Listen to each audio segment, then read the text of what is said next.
Vous êtes toujours là? Non, vous me laissez tout seul. Bah écoutez, en tout cas, Moi, je suis là, mais merci moi, pour ce beau débat.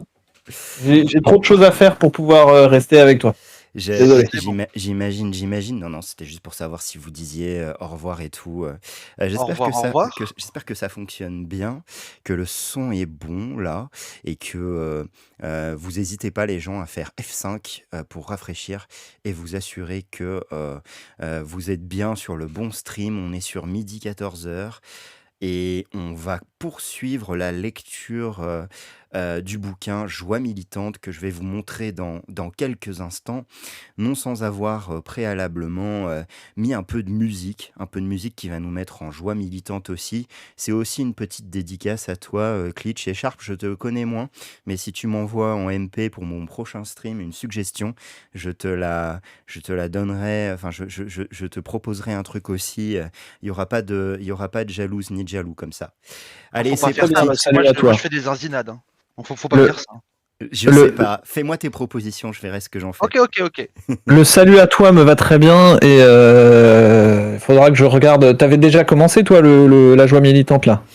Ça va être notre 4e moment lecture ensemble sur ce bouquin que je trouve assez merveilleux en effet. Donc ouais, voilà. moi j'ai pas eu le temps de le lire pour préparer le live que j'avais fait l'autre jour là. Mais je sais très bien que tu le lises, mais l'introduction, il y avait des trucs qui m'avaient un peu trigger moi. Ah, d'accord, bah on en reparlera. Et dans le chat, vous n'hésitez pas aussi s'il y a des trucs qui vous trigger. On en discutera aussi calmement, sereinement et ouvertement que possible. On te laisse du coup pour cette petite lecture. N'hésitez pas à faire des dons le chat. Et gros bisous à tout le monde. Salut à vous. Belle journée. Et que vive le rock libre!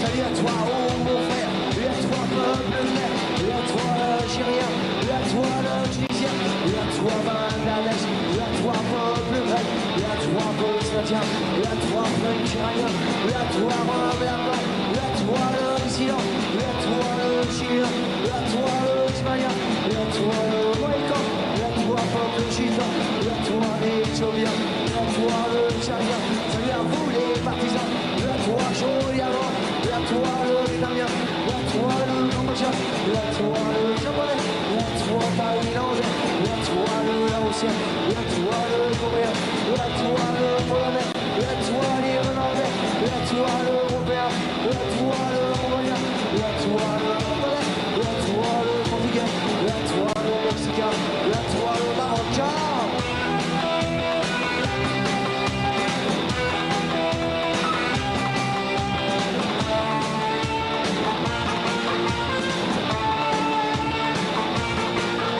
Salut à toi le Libanais, et à toi le Pakistanais, et à toi le Philippin, et à toi le Jamaïcain, et à toi le Guyanais, et à toi le Togolais, et à toi le Guinéen, et à toi le Guadeloupéen, et à toi le Congolais, et à toi le Sénégalais, et à toi l'Afro-Cubain, et à toi le Portoricain, et à toi la Volta, et à toi le Nigeria, et à toi le Gaboni, et à toi le Kyoshimi, et à toi Che Guevara, salut au comité de soldats. Salut à tous les hommes libres, et à tous les apatrides, et à toi la Bertaga, et aussi à la Banda. Salut à toi Paul Karachi, salut à vous Steve Cabinet. Salut à toi le Libéria, et à toi le Sri Lanka, et à toi le Somalie, et à toi les Jambes, et au monde des jeunes arabes, et à toi Guatemala, super du Contagion, et à toi le choc encore.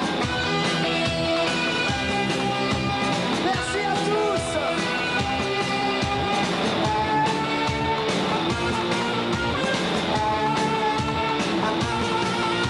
Salut à toi, peuple Ghana, et à toi, Tchécoslovaque, salut à tous les Libanais, et à toi, Diekobo, et à toi, Jean de Malgache, et à toi, le peuple basque, et à toi, Dio, Violon, et à toi, les Marocains, et à toi, le Yougoslav, et à toi, le Yougoslav, et à toi, le Salvador, et à toi, le Moldave, et à toi, les Chinois, et à toi, le Gérois, et à toi, l'Espagnol, et à toi, le Marachon, et à toi, le Hongrois, et à toi, l'Iroquois, c'est aussi à tous les gosses, du maudit jusqu'à l'école, et à vous, sur le garde-roue.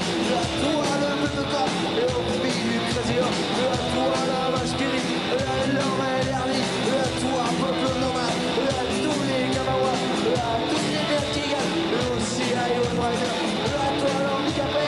Salut jeunesse du monde entier. Salut, salut, salut, salut, salut à toi. Salut à toi. Et à toi le malais, et à toi ton grand-mère, et à toi qui a la masse, et aussi à Vendôme, et à toi Rouge les Prés, et à toi l'Endimanché, et à tous les paysans, et aussi à Printemps Blanc. Hey, hey, hey, hey, hey, hey, hey, hey, hey, hey, hey, hey. Salut à toi.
Merci à vous tous.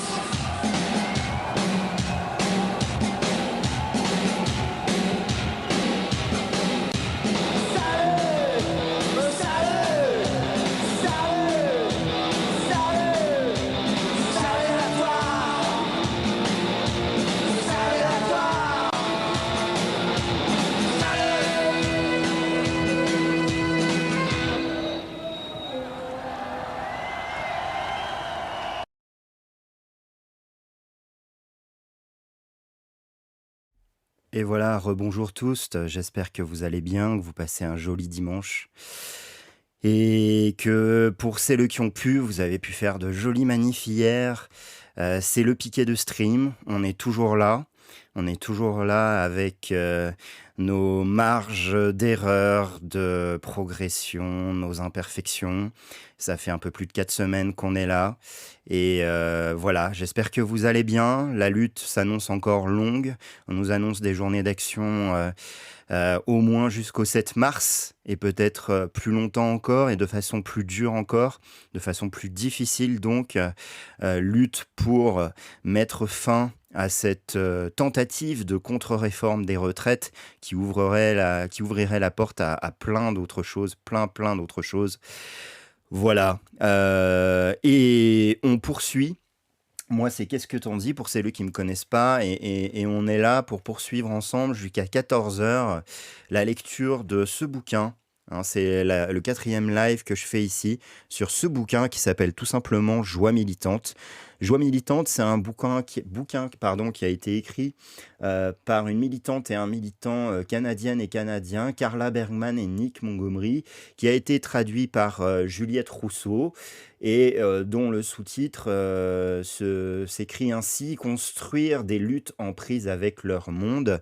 C'est aux éditions du Commun, joli nom d'éditeur, hein. Et pour rappel, donc, pour celles qui n'étaient pas là sur les précédents lives qu'on a fait ensemble à lire ce bouquin, on en est resté à peu près vers la fin du chapitre 2. On va poursuivre ça de façon linéaire aujourd'hui. Et merci pour le compliment, donne la papate. Et donc, en guise de résumé, et pour se rappeler les épisodes précédents, je vais relire rapidement la 4e de couve, hein, la jaquette, le dos du bouquin. Vous appelez ça comme vous voulez. En fait, le plus important, c'est de savoir que c'est ce qui est ici, quoi. Voilà. Donc, À quoi ressemble la joie dans les milieux de lutte? Qu'est-ce qui nous rend collectivement et individuellement plus capables, plus puissantes? Et pourquoi parfois les milieux radicaux produisent tout l'inverse et nous vident de tout désir? C'est à ces questions que Joie militante tente de répondre, combinant propositions théoriques, analyse de cas pratiques et entretien avec des militantes issues de luttes diverses. Féminisme, libération noire, résurgence autochtone, squat, occupation, lutte queer, anticarcérale, d'autonomie des jeunes, anarchisme, autonomisme, écologie radicale. La joie au sens spinoziste du terme, du philosophe Baruch Spinoza, renvoie à notre capacité à affecter et être affecté, à prendre activement part à la transformation collective, à accepter d'en être bouleversé. La joie telle qu'elle nous est ici proposée est une façon d'habiter pleinement nos mondes, nos attachements, plutôt que de chercher à les diriger. Voilà. Et bon, pour présenter à nouveau un peu plus en détail l'autrice, l'auteur et la traductrice. Donc l'autrice d'abord, Carla Bergman. Donc elle est aussi activiste, réalisatrice et productrice. Elle a notamment co-dirigé Emma Talks à Vancouver, organisation et diffusion d'une série de discours de femmes, personnes trans et non-binaires, militantes, autrices et intellectuelles. Nick Montgomery, lui, est chercheur, auteur et militant. Il travaille sur la notion d'alternative au système de pouvoir, féminisme, anarchisme, permaculture, décolonisation, antiracisme, à la Queen's University de Kingston, dans l'Ontario, Canada aussi, mais pas du tout dans la même partie du Canada. Et la traductrice, elle est peut-être un peu plus connue de certains d'entre vous, Juliette Rousseau. Elle a coordonné de multiples événements politiques internationaux, des sommets des peuples contre G8 et contre G20, autrice de Lutter ensemble, paru aux éditions Cambourakis. D'ailleurs, j'en ai fait l'acquisition hier. Je vous montre le bouquin aussi. Lutter ensemble pour de nouvelles complicités politiques. Voilà, donc on peut se dire que effectivement, elle a dû trouver ce bouquin paru de l'autre côté de l'Atlantique très très intéressant à traduire et faisant beaucoup d'écho avec sa démarche à elle. Donc elle s'attache à questionner les pratiques d'organisation militante à même de conjuguer puissance collective et libération face aux oppressions systémiques. Tout un programme. Voilà, donc je le disais, on en était au chapitre 2. On en était au chapitre 2 et on en avait lu une bonne partie. Ce chapitre 2, il s'intitule, que je vous retrouve son nom, il est assez explicite par rapport au contenu. Amitié, liberté, éthique, affinité. Il s'attache à proposer des définitions dans un contexte de militance, bien sûr, par rapport à tout ça. Et on en est au point où il s'agit de voir ce que ça donne si on met ensemble les notions d'amitié et de liberté. Le sous-titre le titre de la sous-partie dont on va commencer la lecture, eh bien, il s'intitule « L'amitié et la liberté ont des contours aiguisés ». Et juste en dessous, on trouve une citation du philosophe Friedrich Nietzsche. Donc j'imagine que l'autrice et l'auteur, au vu de leur corpus militant, ne peuvent pas être accusés de tomber dans un quelconque confusionnisme vis-à-vis de Nietzsche et de comment il a été réemployé par certains courants politiques opposés aux nôtres, pour se dire les choses, mais qu'elles ont décidé qu'il y avait des choses quand même à en retirer, et en l'occurrence notamment cette citation de Nietzsche: « Si l'on veut avoir un ami, il faut aussi vouloir faire la guerre pour lui, et pour la guerre, il faut pouvoir être ennemi. » Alors pour le coup, je n'ai pas lu la suite, mais j'ai tendance à présupposer, on verra si ça se confirme après, que, comment dire, je vais y arriver. C'est une citation qui a surtout vocation à être commentée, voilà, pour le dire comme ça. Et hello, Skoshko.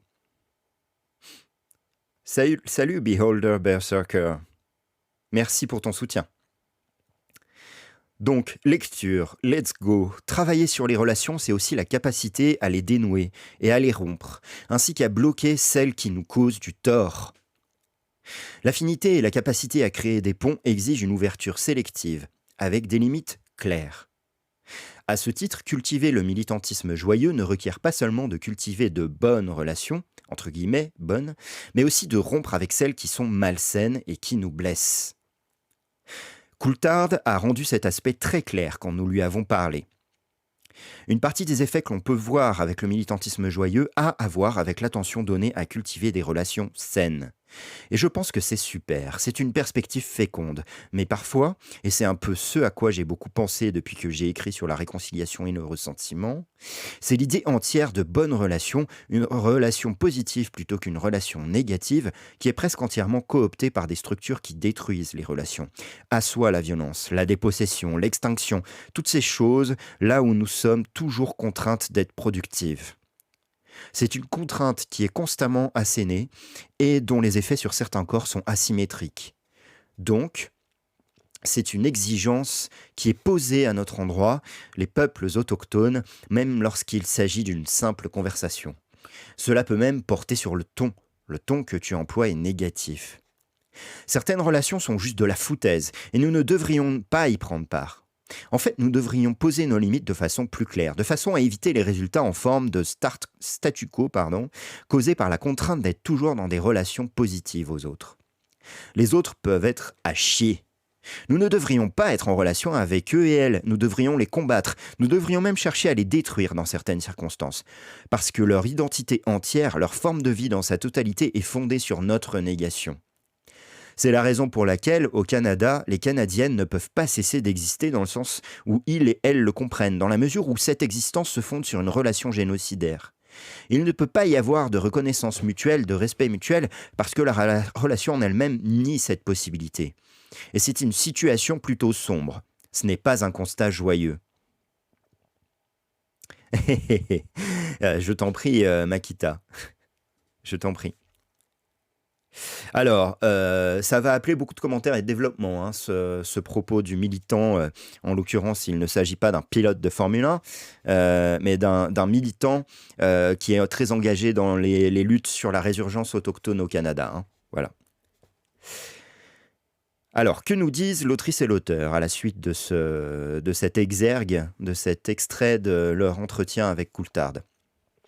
Elles nous disent « La liberté relationnelle inclut nécessairement de défaire les relations destructrices, de dissoudre ou d'attaquer les forces appauvrissantes ou nocives.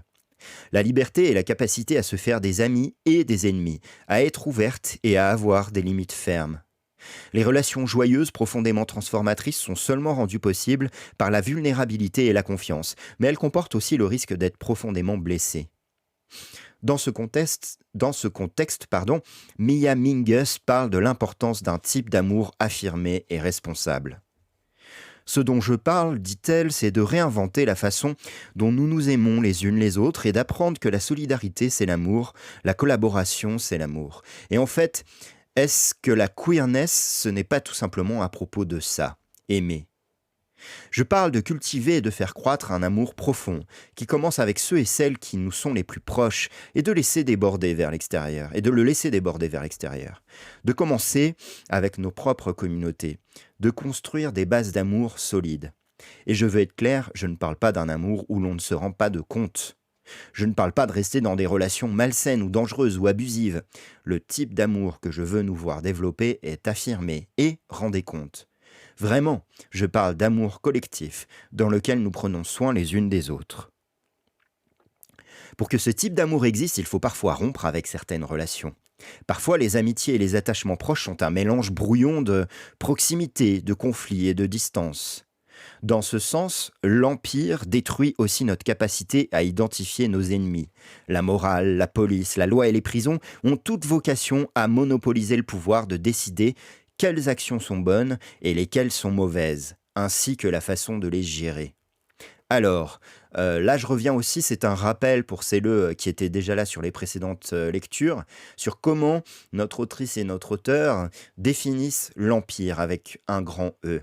L'Empire, pour tenter cette définition-là, c'est un espèce d'entrelac, de mélange, d'assemblage, pas forcément complètement cohérent, mais qui a ses coalitions de tous les systèmes de domination qui existent, le capitalisme, le patriarcat, le racisme, le colonialisme, l'extractivisme, le validisme, etc., etc. Hein, voilà. Et la liste n'est absolument pas limitative. L'autrice et l'auteur ont tendance à désigner tout ça par un mot, l'empire, pour évoquer le comportement de cet ensemble, de cet ensemble de systèmes qui est fragilisé par la moindre action de résistance, et savoir ça peut et doit nous donner de la force, et qui en même temps, fragilisé qu'il se sent, ce système-là, déchaîne sa violence contre ces formes de résistance. Voilà, en gros, pour tenter un résumé de ce qui a été lu ensemble sur les précédents streams, sur cette même chaîne Piqué de Stream. Pour la même raison, si on réduit le militantisme joyeux et l'amitié à un impératif d'avoir toujours de bonnes relations avec tout et tout le monde, celles-ci deviennent simplistes, réactionnaires et coloniales dans leur façon de dissimuler les relations de domination et la violence systémique. C'est la morale hégémonique de l'Empire, la notion selon laquelle les peuples autochtones doivent laisser le passé derrière eux, et cela ne se joue pas que dans les efforts étatiques autour de la réconciliation, entre guillemets, mais aussi dans les relations quotidiennes entre colons et autochtones qui remettent à jour les privilèges coloniaux. Leanne Simpson a puissamment parlé de cela lorsque nous lui avons demandé de nous partager sa perspective sur le potentiel d'amitié entre colons et autochtones. Donc, question de Nick et Carla. Un des thèmes qui a beaucoup émergé au cours de nos interviews est l'importance de la confiance et de l'amitié pour créer et maintenir un militantisme joyeux et un mouvement animé par l'amour. Dans les conditions du colonialisme et de peuplement, la confiance et l'amitié entre colons et autochtones semblent particulièrement difficiles, parce que les colons et nos gouvernements ont bafoué cette confiance encore et encore, et la confiance brisée est devenue le statu quo. Qu'est-ce qui rend la confiance et l'amitié possibles ? Est-ce que tu penses qu'il s'agit là d'une partie importante de la décolonisation ? Très intéressante cette question, moi je trouve. Réponse de Leanne Simpson. Ma réponse sincère est non. Je ne crois pas. L'amitié a été et est encore utilisée par nos soi-disant alliés blanches de façon assez horrible. Depuis, mon ami est autochtone et donc, ça doit vous parler ça aussi. Jusqu'à utiliser l'amitié comme une façon de se protéger de la culpabilité blanche ou utiliser l'amitié pour s'approprier des choses. L'amitié pour moi c'est vraiment une décision très intime et personnelle et ça ne m'aide pas de sentir de la pression pour être en confiance ou être ami avec des gens en qui je n'ai pas confiance et avec qui je n'ai pas envie d'être ami. La posture d'allié des blanches prend beaucoup de place et donne beaucoup de travail au peuple autochtone. Les personnes blanches adorent être amies avec les personnes autochtones. Pour moi, il y a un fossé énorme dans nos expériences de vie, et souvent aussi dans nos intérêts et nos visions politiques. Cela ne veut pas dire que nous ne pouvons pas trouver des façons utiles et stratégiques de travailler ensemble. Mais ne me demandez pas d'aller manger ou faire un barbecue et ne supposez pas que ma vie personnelle fait partie du mouvement. Ma vie personnelle n'est pas à prendre. Je vois aussi que j'ai une responsabilité à construire de la confiance et de l'amitié au sein de la communauté autochtone. C'est un travail important parce que les forces pour nous diviser et nous pousser à nous haïr les unes les autres sont énormes. Et ça rend effectivement nos mouvements plus forts puisque ça renforce nos communautés. Fin de la réponse de Leanne Simpson. Selon nous, cela renvoie au danger de faire de l'amitié ou de l'affinité un idéal, une norme ou une attente, particulièrement autour de la division coloniale et d'autres divisions créées par l'Empire. Alors que Simpson parle de l'importance de construire de la confiance et de l'amitié entre les personnes autochtones, elle est aussi claire sur le fait que les colons, en particulier les colons blanches qui cherchent à être des alliés, finissent souvent par reproduire des tendances extractives de privilégiés. Pour les colons, se mettre à l'écart peut s'avérer plus important que de chercher à créer du lien. Et là, j'interprète le propos de l'autrice et de l'auteur comme un exemple, et quelque chose qui peut être aussi réfléchi sur d'autres luttes. Mais je ne sais pas si vous êtes d'accord dans le chat. Tout comme l'intimité et la proximité peuvent donner des forces, elles peuvent aussi être des sources de coercition. de manipulation et d'exploitation. Insister sur, rechercher ou utiliser l'amitié et voir son refus comme pathologique tend à renforcer ces divisions et hiérarchies plutôt qu'à les défaire. Cela génère le pire de l'Empire, où l'on attend des personnes opprimées qu'elles restent dans des relations oppressives et où leur refus est considéré comme contre-productif. Des logiques similaires sont à l'œuvre pour assimiler à une forme de pathologie le refus des personnes queer et des femmes de faire avec l'hétéropatriarcat, des personnes noires et non blanches de faire avec le racisme, et toutes celles et ceux qui ont fait l'expérience du trait libéral. On n'aurait qu'à toutes bien s'entendre. Voilà. Le sentiment que le temps de l'autre, son énergie et son amour nous appartiennent peut être une façon inconsciente de reproduire la domination dans l'intimité. L'amour et l'amitié peuvent être retournés de façon à effacer le pouvoir et l'exploitation, et à forcer l'obéissance à des normes oppressives de politesse ou de dévouement. Tous ces biais-là, ils sont effectivement, je crois, à analyser, et il faut faire attention, il faut avoir cette vigilance-là. Surtout quand, comme moi, on se retrouve, dans certains cas, issus, en tout cas, pour le dire comme ça, d'un groupe oppresseur. Voilà. Moi, je suis un homme blanc, cisgenre hétéro, donc voilà. Je dois avoir moi aussi cette vigilance par rapport à la lutte contre le patriarcat. Le militantisme joyeux n'est pas une façon de diviser le monde entre des manières d'être positives et négatives, ou de demander que l'on s'entende bien, et que l'on soit heureuses toutes ensemble. La liberté doit toujours conserver le potentiel de refus, de négation et de résistance, de consentement aussi, je dirais du coup.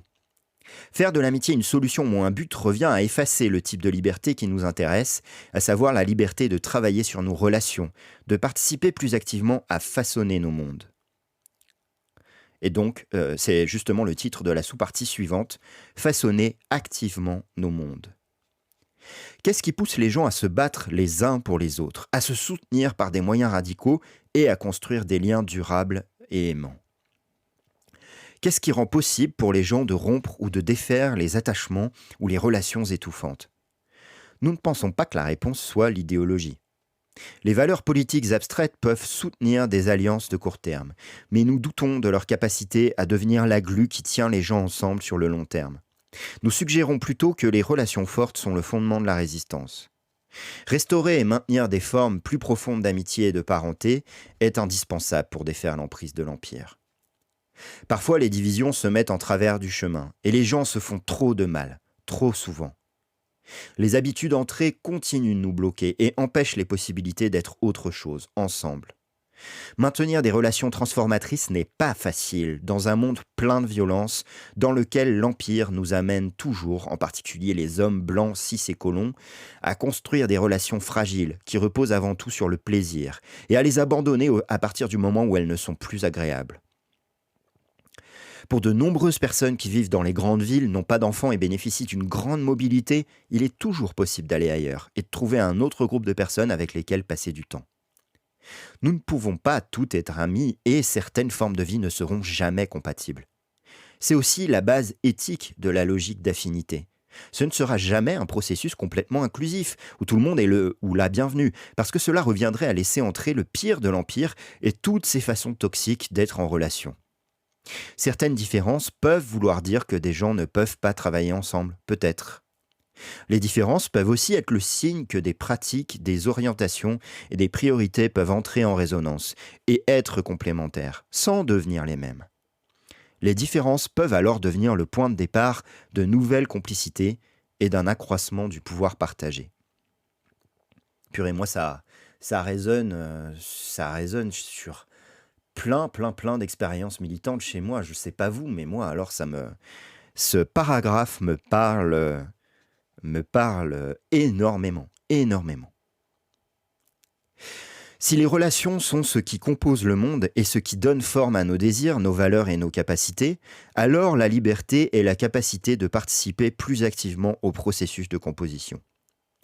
L'amitié et la résistance sont liées. Quand nous sommes soutenus, nous avons plus de volonté de nous affronter à ce qui menace de détruire nos mondes. L'amitié et l'affinité ne sont pas des choses figées, mais des processus et des questions ouvertes qui produisent des réponses partielles, d'autres questions, des moments furtifs de certitude et de confiance, mais jamais de réponse définitive. Et oui, avec tout ça, on est bien, on n'est pas rendu, vous me direz. Ah, si vous espériez avoir un mode d'emploi, une réponse définitive, comment se comporter correctement dans la militance, ce bouquin n'est pas pour vous, et ce stream n'est pas pour vous non plus. Je rappelle qu'on lit ça, Joie militante, c'est par Carla Bergman et Nick Montgomery, et en ces temps de lutte intense dans tout un tas de milieux et avec tout un tas de formes pour faire reculer le gouvernement sur sa contre-réforme des retraites. Il me semble que sans qu'on partage forcément tout ce qui est écrit là, il y a matière à réflexion et à discussion entre nous, quoi. Voilà. Nous en avons donc terminé avec Coucou l'île marxiste, bienvenue. Nous en avons donc terminé avec le chapitre 2 de ce bouquin, et on attaque, sans plus tarder, le chapitre 3, qui s'appelle « La confiance et la responsabilité comme notion commune ». Et là aussi, l'autrice et l'auteur nous proposent 3 citations. La première est d'Ursula Le Guin, autrice de science-fiction, si je ne me trompe pas. Et donc Ursula Le Guin, elle dit « Nous vivons sous le règne du capitalisme. Il semble impossible d'échapper à son pouvoir, tout comme cela semblait impossible d'échapper au pouvoir divin des rois. Tout pouvoir humain peut être contesté et être changé par d'autres humains. » Jolie citation. Deuxième citation, celle de Scott Crow. Je ne sais pas si vous connaissez, moi je ne connais pas. Et cette citation, c'est « N'aie pas peur, ne sois pas cynique, continue de croire en toi et les autres, continue de rêver à la libération collective. » Ça, c'est le genre de truc qu'on peut accrocher dans sa chambre, par exemple. En dessous d'un poster de Che Guevara. Je dis ça, voilà, totalement au hasard, bien sûr. Contexte complètement random, rien à voir avec mon décor. Troisième citation, Adrienne Maree Brown. « Peut-être que c'est plus important d'appartenir à une communauté, d'y être vulnérable, et vrai, et entier, plutôt que d'avoir raison ou de gagner. » Très très jolie citation là aussi.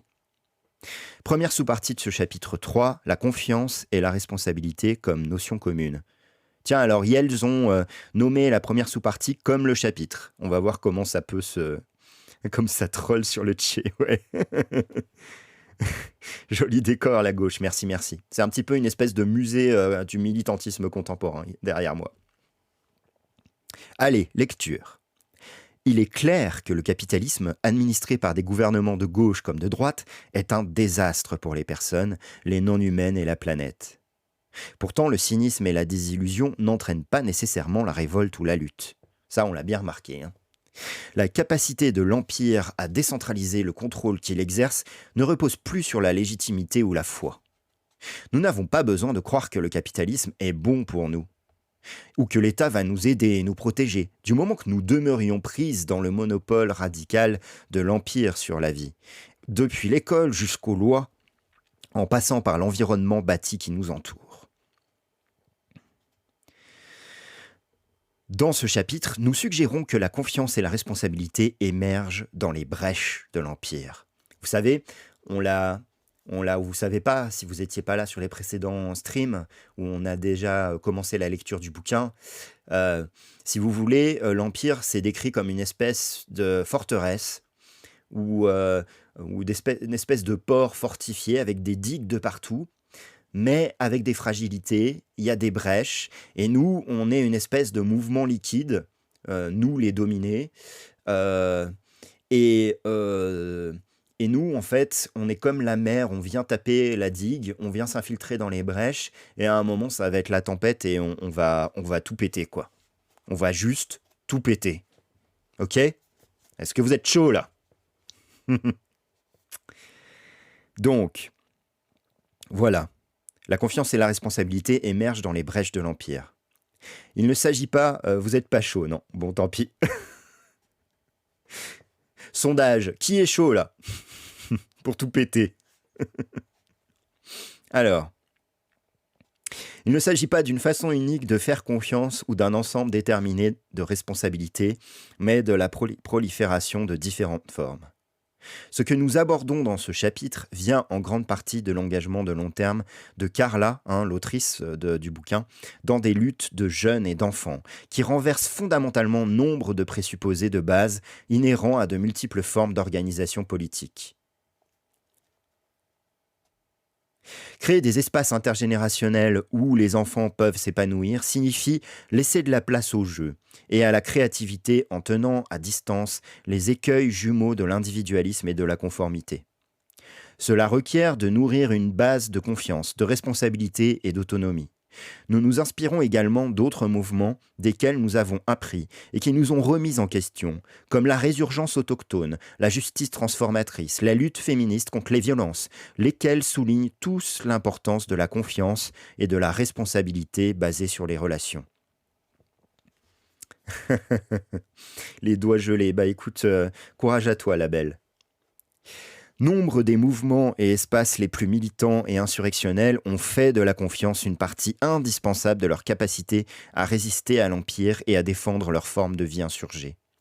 Par exemple, en parlant des espaces autonomes créés par les anarchistes en Grèce, Tassos Sagris suggère que, citation de Tassos Sagris, la principale forme organisationnelle en Grèce est l'amitié. Nous pensons que l'amitié sera révolutionnaire. Des amis très proches et aimantes, qui s'apprécient mutuellement, qui passent leur vie ensemble. Ils et elles se font confiance. Cela fait partie de l'insurrection. Fin de citation. De la même manière, Marina Citrin défend l'idée selon laquelle, citation, « les groupes qui sont entrés dans la confiance et l'affect tendent à être plus combatifs. C'est particulièrement vrai dans le cas des lieux de travail repris par les travailleurs et travailleuses en Argentine. Et ils et elles réfléchissent directement à ça. Se connaître et avoir travaillé ensemble, depuis des années, leur a permis de construire une confiance qui s'est avérée utile lorsqu'il a fallu défendre physiquement leur lieu de travail, avec des cocktails Molotov, des lance-pierres, etc. Ouh, la violence, c'est pas mal. Je veux dire, c'est mal. Le lapsus. La violence, c'est mal. La violence, c'est que pour les dominants, ok ? À travers l'Amérique du Nord et au-delà, de nombreux peuples autochtones disent clairement que leur militantisme provient de leur responsabilité à protéger les terres et la vie autochtone, animés par les normativités ancrées que nous avons explorées dans le chapitre précédent. Donc, que signifie nourrir la confiance et la responsabilité ? Qu'est-ce que ces concepts veulent dire aujourd'hui ? Souvent, la confiance est un terme fourre-tout qui suggère qu'il n'y a qu'une façon, tout ou rien, de faire confiance. Et cela fait partie du problème, mais je suis tellement d'accord avec ça. De la même manière, la responsabilité peut être tournée en un ensemble réducteur de normes ou de devoirs abrutissants. On confond aussi, j'ajouterais, souvent responsabilité et culpabilité. Et on est souvent dans le... Oula, ça... j'espère que ça lag pas chez vous. Ça a un peu lagué chez moi. Donc on confond un peu souvent toutes ces notions. Reprise de la lecture. Nous voulons cheminer en posant ces questions. Y a-t-il différentes formes de confiance ? Qu'est-ce qui rend possible de faire d'emblée confiance aux personnes, même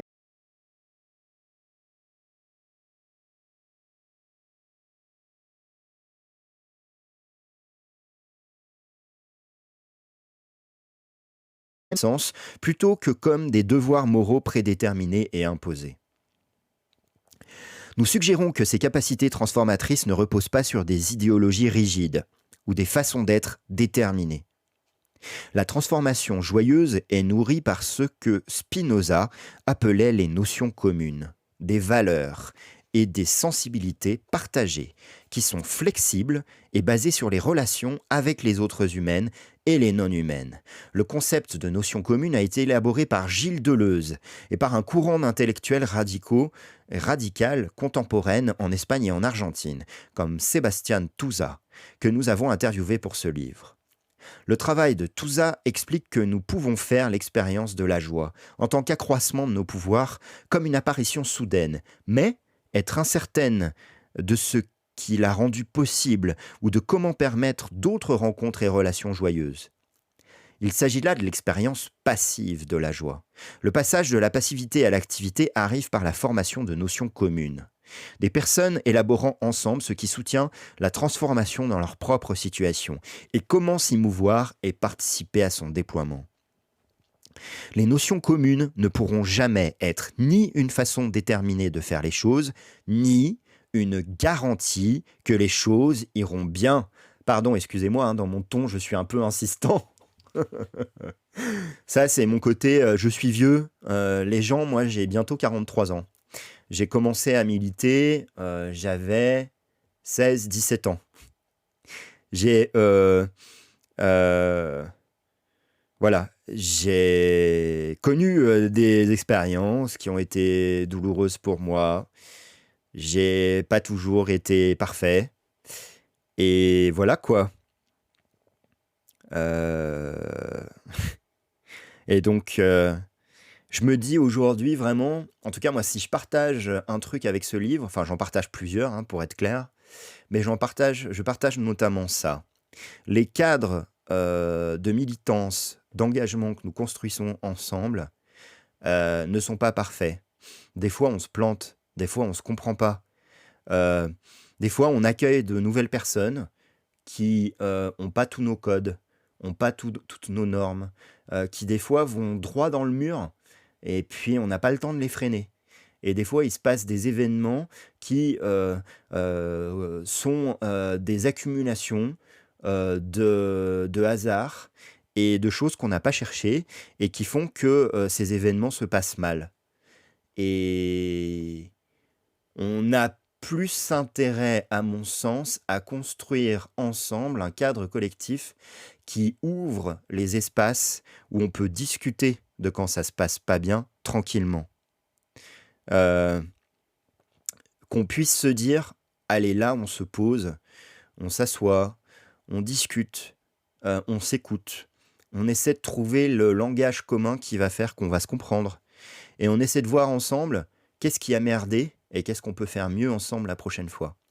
Et on essaie de construire le cadre qui va permettre aux personnes qui ont merdé de plus merder et d'être mieux dans la lutte et d'être mieux avec nous. Et qu'on en sorte sur des collectifs avec plus de puissance, plus de pouvoir d'agir. Mais je sais qu'il y en a qui n'aiment pas trop cette expression-là de pouvoir d'agir. Voilà. Je ne sais pas ce que vous en pensez, vous, mais moi, là, à ce stade, 12 février 2023, 12h44, je pense ça. Voilà. Donc, les notions communes ne pourront jamais être ni une façon déterminée de faire les choses, ni une garantie que les choses iront bien. Elles peuvent sembler idéalistes, mais en réalité, elles sont l'inverse. Ce sont des sensibilités pragmatiques, des conceptions matérielles qui émergent de relations réelles, incarnées, et où l'on se sent mutuellement capable de plus. Pourquoi des gens n'aiment pas cette expression, demandes-tu, Takaran, à propos du pouvoir d'agir ? Je n'ai pas de certitude par rapport à ça. Les personnes qui m'ont dit qu'elles n'aimaient pas cette expression ne m'ont pas expliqué pourquoi. Mais j'ai une hypothèse, et donc je te la livre.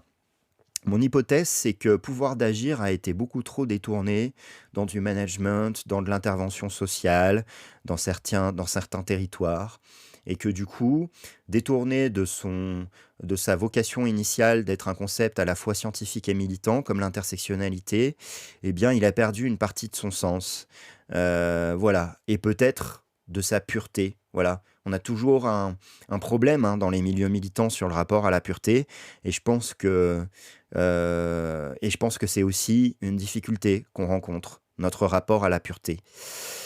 Et je pense que l'autrice et l'auteur du bouquin qu'on est en train de lire partagent ça aussi. Je pense, je crois. Voilà, j'espère que je t'ai bien répondu, Takaran.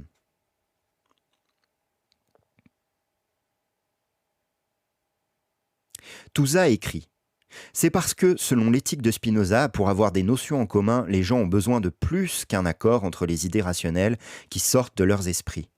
Les notions communes se forment dans le terrain local et concret des affects qui émergent dans la rencontre entre les corps. Une notion commune est un lien qui se noue dans l'affect réciproque. La joie permet de bondir au-delà du monde des passions tristes. » Je t'en prie, Takaran. N'hésitez pas dans le chat d'ailleurs. Et quand je dis n'hésitez pas, c'est pas une injonction, c'est une invitation. Les notions communes sont délicates car, comme la joie, elles apparaissent dans des situations concrètes, uniques. Les partager avec d'autres dont les situations sont composées différemment devient alors précaire et périlleux. Détachées des circonstances et des pratiques qui leur ont donné naissance, les notions communes peuvent se transformer en commandements moraux ou en habitudes stagnantes, plutôt qu'en des façons d'être en relation, alimentées par la lutte et le soin.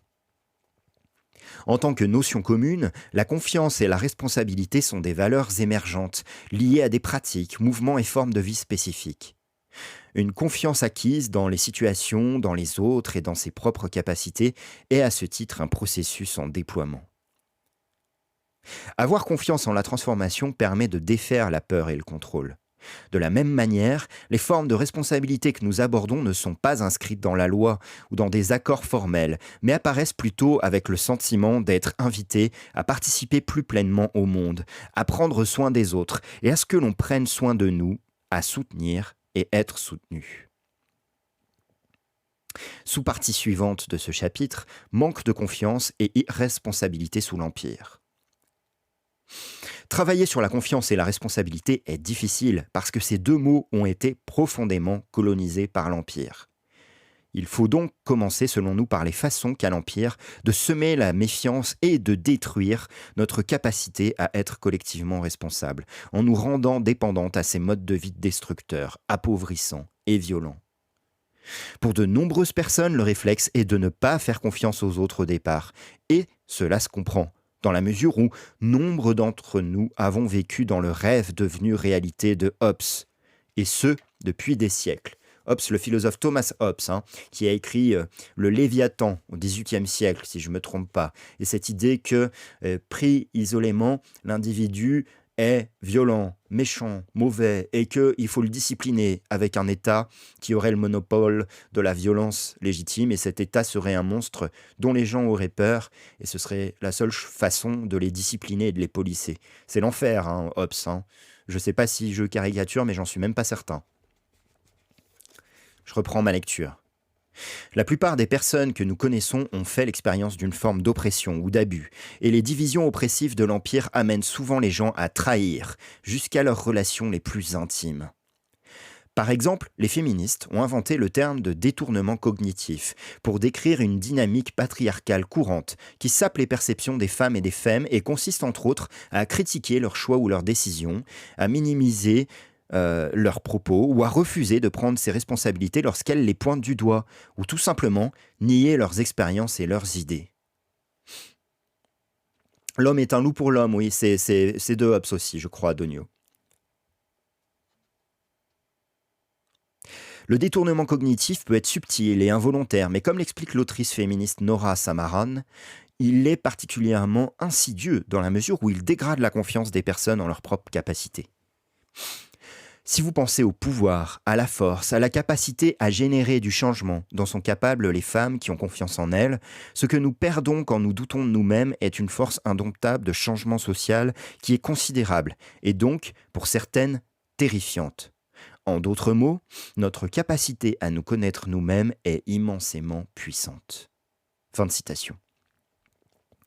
Toutes les formes d'oppression semblent avoir cette tendance. Le racisme, l'hétéropatriarcat, le validisme, l'agisme, la colonisation et d'autres systèmes d'oppression réduisent les idées, les expériences et les différences des personnes en faiblesse ou les nient carrément. Pour cette raison, l'émergence de la confiance peut être une arme puissante qui est en permanence réappropriée à travers la lutte. Pour nombre d'entre nous, le manque de confiance en nous-mêmes a commencé quand nous étions enfants, et souvent à la maison. Quand il et elle sont toutes petites, les enfants sont curieuses, ouvertes, vulnérables et capables de faire radicalement confiance à ceux et celles qui les entourent. Et cela tend à leur être retiré par de multiples manières par l'Empire et le genre de relations hiérarchiques et compétitives qu'il promeut. Une des formes les plus dommageables du manque de confiance se construit au travers des institutions disciplinaires modernes, en particulier l'école. Comme le militant et universitaire Matt Hern l'écrit, ça s'écrit H-E-R-N, Matt Hern. À l'école, les enfants sont toujours contrôlés et les parentes qui sont eux et elles-mêmes allés à l'école croient qu'ils et elles doivent aussi contrôler leurs enfants en continu, au nom de la sécurité. Ces dernières décennies, on a vu l'inquiétude concernant la sécurité quotidienne des enfants exploser, en particulier dans les villes, et la plupart des parents avec lesquels je suis en contact veulent pouvoir surveiller leur enfant en permanence. C'est une inquiétude tout à fait louable et que je partage, mais je suis très dubitatif quant à l'équation sécurité-surveillance. Il y a un seuil au-delà duquel nos yeux inquiets deviennent ultra contrôlants et incapacitants. Une présence autoritaire qui façonne la vie de nos enfants. Fin de citation de Matt Hearn. Pour te répondre, MacBoot, sur l'Empire, non. En l'occurrence, Yells emploie plutôt cette expression dans le sens anarchiste qui est utilisé notamment par Antonio Negri, par la revue Multitude. Hein. Je serais plutôt sur cette référence-là. Hein, voilà. Et je dirais que c'est plutôt Soral qui détourne la référence, parce que je ne crois pas qu'elle soit de lui à la base. Voilà. Mais bon, assez parlé de cette personne, on a des personnes plus intéressantes de qui parler sur ce stream notamment.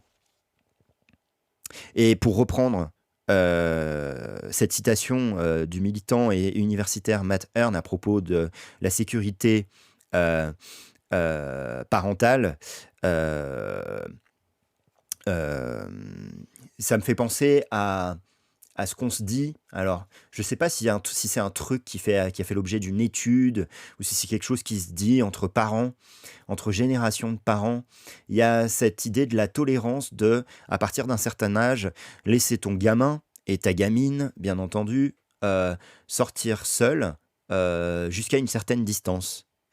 On se dit souvent, il se dit souvent, pour telle génération, la tolérance, c'était X kilomètres. Puis, ce nombre de kilomètres s'est réduit au fil des décennies. Et maintenant, on est sur quelques centaines de mètres, voire pas du tout, quoi, en fait. Skoshko, mon intuition à chaud, le mot pouvoir est aujourd'hui dans notre système patriarcat-capitaliste connoté de notions de volonté, de conquête, de force, ce qui responsabilise l'individu. Ainsi, si elles n'usent pas leur pouvoir d'agir à plein, on prendra plus spontanément à un manque de vouloir qu'à des limites de capacité ou de possibilité. L'expression pouvoir d'agir serait du culpabilisante envers les moins agissants. Ouais, c'est un sacré détournement de l'expression pouvoir d'agir, parce qu'effectivement, à la base, c'est pas du tout ça le pouvoir d'agir. Je reprends ma lecture. Hearn ne cherche pas à dire que certaines parentes sont oppressives, et il s'inclut dans son constat. Il pointe l'héritage collectif d'un style de vie qui sépare les personnes de leur capacité à se faire confiance les unes aux autres. Le modèle qui permet d'inculquer ces valeurs était et est encore celui de la discipline et du contrôle. Les enfants sont enfermés dans le béton pendant plus d'une décennie, entraînés à rester assis sans bouger, à mémoriser et obéir à l'autorité. Comme le théoricien politique Toby Rollo l'a défendu, ce n'est pas une coïncidence si la colonisation, le racisme, l'hétéropatriarcat et le validisme racontent tous des histoires qui construisent les personnes opprimées et dépossédées comme des enfants. L'Empire conçoit ces autres comme des personnes qui ne sont pas dignes de confiance, qui manquent de maturité, ne sont pas saines. Merci pour tes 50 balles 70, camarades. Merci beaucoup. Le compte est rond. On est sur 47 800 €. Bravo, bravo. Et en même temps, Red de Philippe, Maizetti, salut les gens. J'espère que vous avez passé une jolie matinée chez Philippe et Andrea. Ça devait être encore très chouette sur la ville. Moi, j'étais full piquet de string, course, accueil de cousins à la maison. J'ai fait 14 trucs en même temps ce matin. Et pour l'instant, je m'en suis sorti. Mais ne faites pas ça chez vous. Ce n'est pas sain de faire ça, en fait. On en parle ou pas de ce que ça nécessite comme énergie et en quoi c'est très très difficile là à gérer ce piquet de stream. Je crois qu'il y a une AG ce soir. Hein. Coucou Andrea. J'espère que vous allez bien. J'espère que ça s'est bien passé pour vous. Ici, donc, c'est piquet de stream. On a un camarade qui nous a fait un joli don là, qui nous fait qu'on arrive à 47 800 tout rond. Et ça, c'est vraiment superbe. C'est merveilleux, il faut se le dire aussi. On continue à se battre. Pour qu'il n'y ait pas et jamais cette dégueulasserie de contre-réforme des retraites. Et on lit le bouquin Joie militante Joie militante de Carla Bergman et Nick Montgomery, traduit par Juliette Rousseau. Voilà. Ah, j'ai 2 raids de Philippe, du coup. 2 raids pour le prix d'un. Merci, Philippe. Merci. Est-ce qu'il y a toujours pas les pseudos qui remontent en cas de don? Je crois que ça dépend des dons, en fait. Voilà. Ouais, voilà, il y a du rab. C'est rab de raid avec Philippe. Ça, c'est sa générosité. Et en plus, je le dis au premier degré, Philippe est tout à fait quelqu'un de généreux. Voilà. Merci encore à toi. Installez-vous. On continue la lecture. On en était où avec tout ça? Oui, voilà. L'Empire conçoit, l'Empire avec un grand E, conçoit ces autres comme des personnes qui ne sont pas dignes de confiance, qui manquent de maturité, ne sont pas saines ni morales, manquent de savoir, ne sont pas civilisées ni rationnelles. Elles ont donc toutes été les cibles de l'éducation, du confinement, du contrôle, ou bien d'une éradication totale et d'un génocide. Ça a été écrit en 2017, ça. Hein. Alors quand elle parlait de confinement, c'était pas encore les confinements qu'on a connus après, mais il y aurait à dire aussi, il y aurait à discuter là-dessus. Sous-partie suivante. Le monopole radical de l'Empire sur la vie. Ça, c'est du sous-titre qui balance, quoi. Qui envoie du bois. Ivan Illich était un intellectuel majeur dans les années 70, mais à l'exception de sa critique radicale de l'école, il reste peu connu aujourd'hui. Mais je suis à peu près certain que notamment Philippe connaît Ivan Illich. Pour Illich, l'école moderne n'est qu'une des nombreuses façons par lesquelles la dépendance est enracinée. Une dépendance non seulement à la production et consommation capitaliste, mais aussi à tout un mode de vie violent, industrialisé, discipliné et sous contrôle. Son concept de monopole radical pointe quelque chose de plus systématique que le contrôle d'une entreprise précise sur un marché en particulier. A l'inverse, le monopole radical touche à la façon dont l'Empire monopolise la vie elle-même. Les relations que les personnes nouent, comment elles se débrouillent, comment elles trouvent de quoi se nourrir, et toute la texture de la vie quotidienne. Oui, toute. Un monde construit pour les voitures évince d'autres façons de se mouvoir, et les conditions légales et réglementaires de la construction moderne rendent impossible et illégal pour les gens de construire leurs propres habitats ou même de vivre ensemble, s'ils ne peuvent pas se faire passer pour une famille nucléaire. La médecine moderne ne crée pas seulement une nouvelle façon de comprendre le corps. Sa compréhension scientifique repose sur un monopole radical de la santé et sur l'assujettissement ou la marchandisation d'autres traditions de soins. Être en bonne santé sous l'Empire, c'est être un individu qui fonctionne correctement, a un corps perçu comme valide, est neurotypique et qui est capable de travailler. Être souvent malade revient à être médicalisé, isolé, confiné, et dépendante d'étrangères et d'expertes. La loi, la police et les prisons monopolisent le terrain de la justice en imposant des cycles de punition et d'incarcération, en retirant aux personnes leur capacité à se protéger les unes les autres et à résoudre les conflits par elles-mêmes. On croirait pas qu'on est en train de lire un bouquin qui s'appelle Joie militante là. Hein. Ça décrit tout l'inverse, mais justement on va y revenir. Par contraste, si je peux le dire comme ça. L'essor de l'agriculture industrielle s'est accompagné d'une perte des relations conviviales entourant la subsistance. La connexion au processus pour faire pousser la nourriture et la préparer, l'intimité avec les écosystèmes et les saisons que cela implique, les rituels collectifs, les célébrations et les pratiques qui ont accompagné ces traditions. Là, il y a un petit move, c'était mieux avant, mais je ne suis pas sûr que ce soit ça le fond de la pensée de l'autrice et de l'auteur. Hein. Rassurez-vous.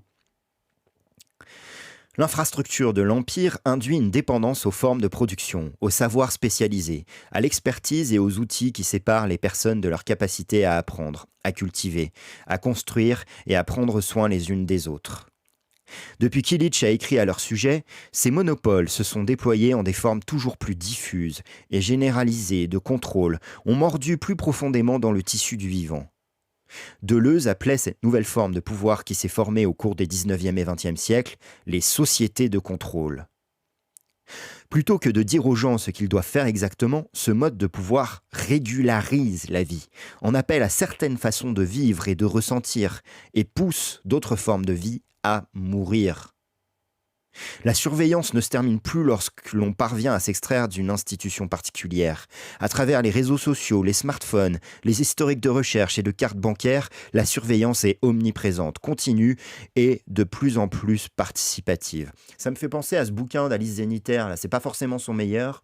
Je sais pas ce que vous pensez de votre côté d'Alice Zeniter, mais justement, elle utilise elle aussi cette expression d'empire comme un empire dans un empire. Et il y a cette question de dépendance et comment des communautés essaient de s'en extraire, essaient de travailler là-dessus. Je ne sais pas si vous avez lu ce bouquin. Alice Zeniter. Zeniter, ça s'écrit Z-E-N-I-T-E-R. Perso, j'ai bien aimé, mais j'ai préféré l'art de perdre, personnellement. Nous sommes poussés à partager, consommer et nous exprimer, et chaque choix que nous le faisons, cela alimente, quel que soit le choix que nous faisions, je dirais, cela alimente les algorithmes qui prédisent nos habitudes et nos préférences avec une précision toujours plus fine. La performance à l'expression personnelle est constamment encouragée, et comme l'écrit l'Institut de la conscience précaire, ça je ne sais pas ce que c'est, notre succès dans cette performance affecte tout en retour. Depuis notre capacité à accéder à de la chaleur humaine, jusqu'à notre capacité à accéder à des moyens de subsistance, pas seulement sous la forme de revenus, mais aussi sous la forme de crédit. Dans ce dispositif, il y a peu d'espace pour le silence, la nuance, l'écoute, l'exploration ou les subtilités foisonnantes des tons et de langage du corps. Tout ce qui est trop intense ou subversif est incorporé ou bien retiré chirurgicalement par des personnels de sécurité, la police ou les urgences. La classe, la négrophobie, l'islamophobie, le validisme et d'autres formes structurées de violence sont encodées dans les algorithmes qui font de chaque personne une potentielle terroriste, voleuse ou une erreur. Même ceux et celles qui sont censés en profiter le plus, ceux et celles qui peuvent s'offrir les derniers écrans et les formes les plus chères de consommation, sont amenés dans un état quasi permanent de distraction, d'insensibilité et d'anxiété. L'individualisation perpétuelle dissimule les effets collectifs d'anéantissement de l'empire. Quand cette forme de contrôle fonctionne, les interactions sont hyper visibles, superficielles, prédictibles et autogérées. Faire l'objet d'une défiance et d'un contrôle constant, c'est aussi se voir aliéné de sa propre capacité à expérimenter, à faire des erreurs et à apprendre sans instruction ni coercition. Voilà, Gass le peu, c'était mieux avant, c'est tout prendre dans son ensemble sans faire de tri et sans perspective d'évolution structurelle, et c'est absolument pas le propos de l'autrice et de l'auteur du bouquin, hein, très clairement. Assimiler les responsabilités de l'individualisme néolibéral revient à sombrer dans le filet étroit du contrôle et de l'assujettissement. Le ou la sujette économique responsable est propriétaire de sa maison, paie ses dettes, investit dans son futur et trouve à satisfaire ses besoins et désirs dans la consommation. Il ou elle est individuellement responsable de sa santé, de sa situation économique, de ses perspectives de vie et même de ses états émotionnels. Ces formes d'assujettissement rendent difficile d'imaginer des initiatives collectives, sans même parler d'y participer. De la dépendance à des étrangers armés pour résoudre les conflits, jusqu'au vrombissement permanent d'un monde alimenté par l'extraction, en passant par la lumière brillante des écrans qui happent l'attention, la mainmise des politiques et de la bureaucratie, la violence intergénérationnelle qui traverse l'amour et les familles, l'Empire travaille constamment à consolider la dépendance à un monde qui rend la joie, la confiance et la responsabilité difficiles. La question n'est pas de révéler cela aux gens. Je suis très heureux de l'emploi de ce verbe par l'autrice et l'auteur. La question n'est pas de révéler cela aux gens, comme s'ils étaient dupes. Se débattre avec ces formes de contrôle, c'est faire face à leur emprise affective sur nos vies quotidiennes. Jusque dans nos luttes, hein. L'anxiété, l'addiction et la dépression ne sont pas simplement des secrets à révéler ou des illusions à révoquer. Prêcher contre les horreurs de l'Empire peut alimenter le cynisme ou le détachement ironique plutôt que de défaire l'assujettissement. On peut se sentir contrainte et diminuée, et ce malgré notre conscience politique. Les sujettes de l'Empire sont libres d'être défiantes et d'avoir du ressentiment vis-à-vis du système dans lequel ils et elles vivent. On peut haïr l'Empire autant que l'on veut, tant que l'on continue de travailler, de payer son loyer et de consommer. Il n'y a pas de correspondance simple entre les intentions et les actions, comme si le problème c'était simplement de trouver quoi faire et de le faire. Défaire l'assujettissement ne revient pas à une forme d'opposition consciente ou à trouver une façon d'être joyeuse au milieu de la misère. Contester le monopole radical de l'Empire sur la vie veut dire interrompre son emprise affective et infrastructurelle, défaire certains de nos attachements et de nos désirs, et en créer de nouveaux. D'où la sous-partie suivante qui s'intitule « Vers la convivialité », avec une citation de Marina Citrin. Je vous lis la citation. « La plupart des personnes qui ont vécu un de ces moments dans lesquels les institutions formelles disparaissent ou bien sont repoussées s'accordent sur ce point. Quand on nous laisse seuls, quand on nous laisse les unes avec les autres, nous demandons mutuellement de l'aide et avons recours à des formes d'entraide et de soutien. Dans le sillage des ruptures, on trouve une magnifique ouverture des possibilités. » Moi, ça me rappelle le concept d'entraide chez Kropotkin notamment. Hein. Je ne sais pas si c'est le cas pour vous, mais moi, ça me rappelle un peu ça. Un peu, j'ai dit. Hein.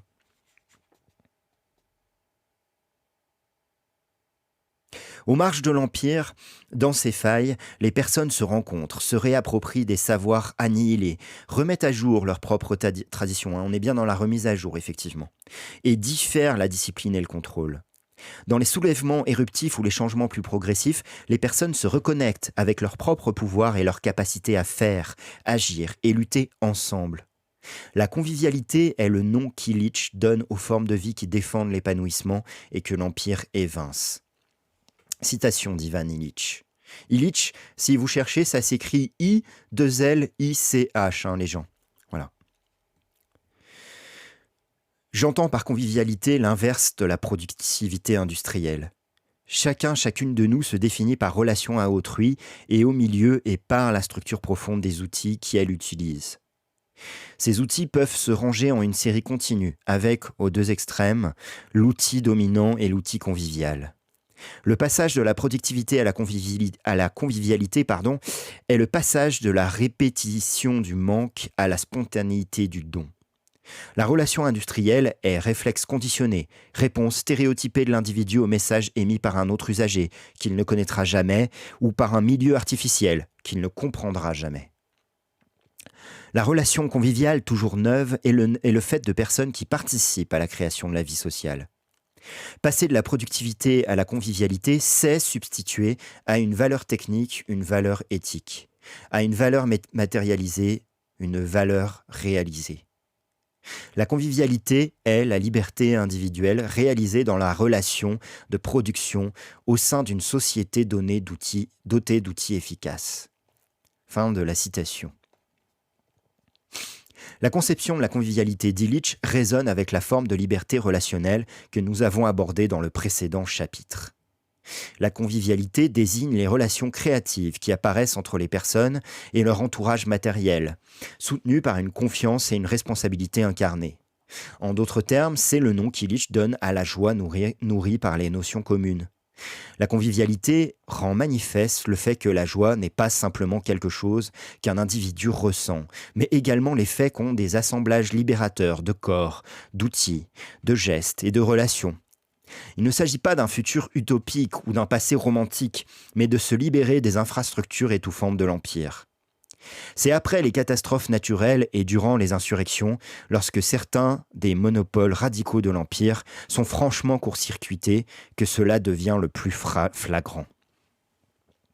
Si cette situation entraîne souvent des discours sécuritaires de la part des élites et des réactions fascisantes, elles sont aussi des espaces dans lesquels des formes de vie joyeuses et conviviales fleurissent, à mesure que les gens découvrent, par des voies aléatoires, décentralisées et émergentes, comment vivre en dehors des monopoles abrutissants de l'Empire.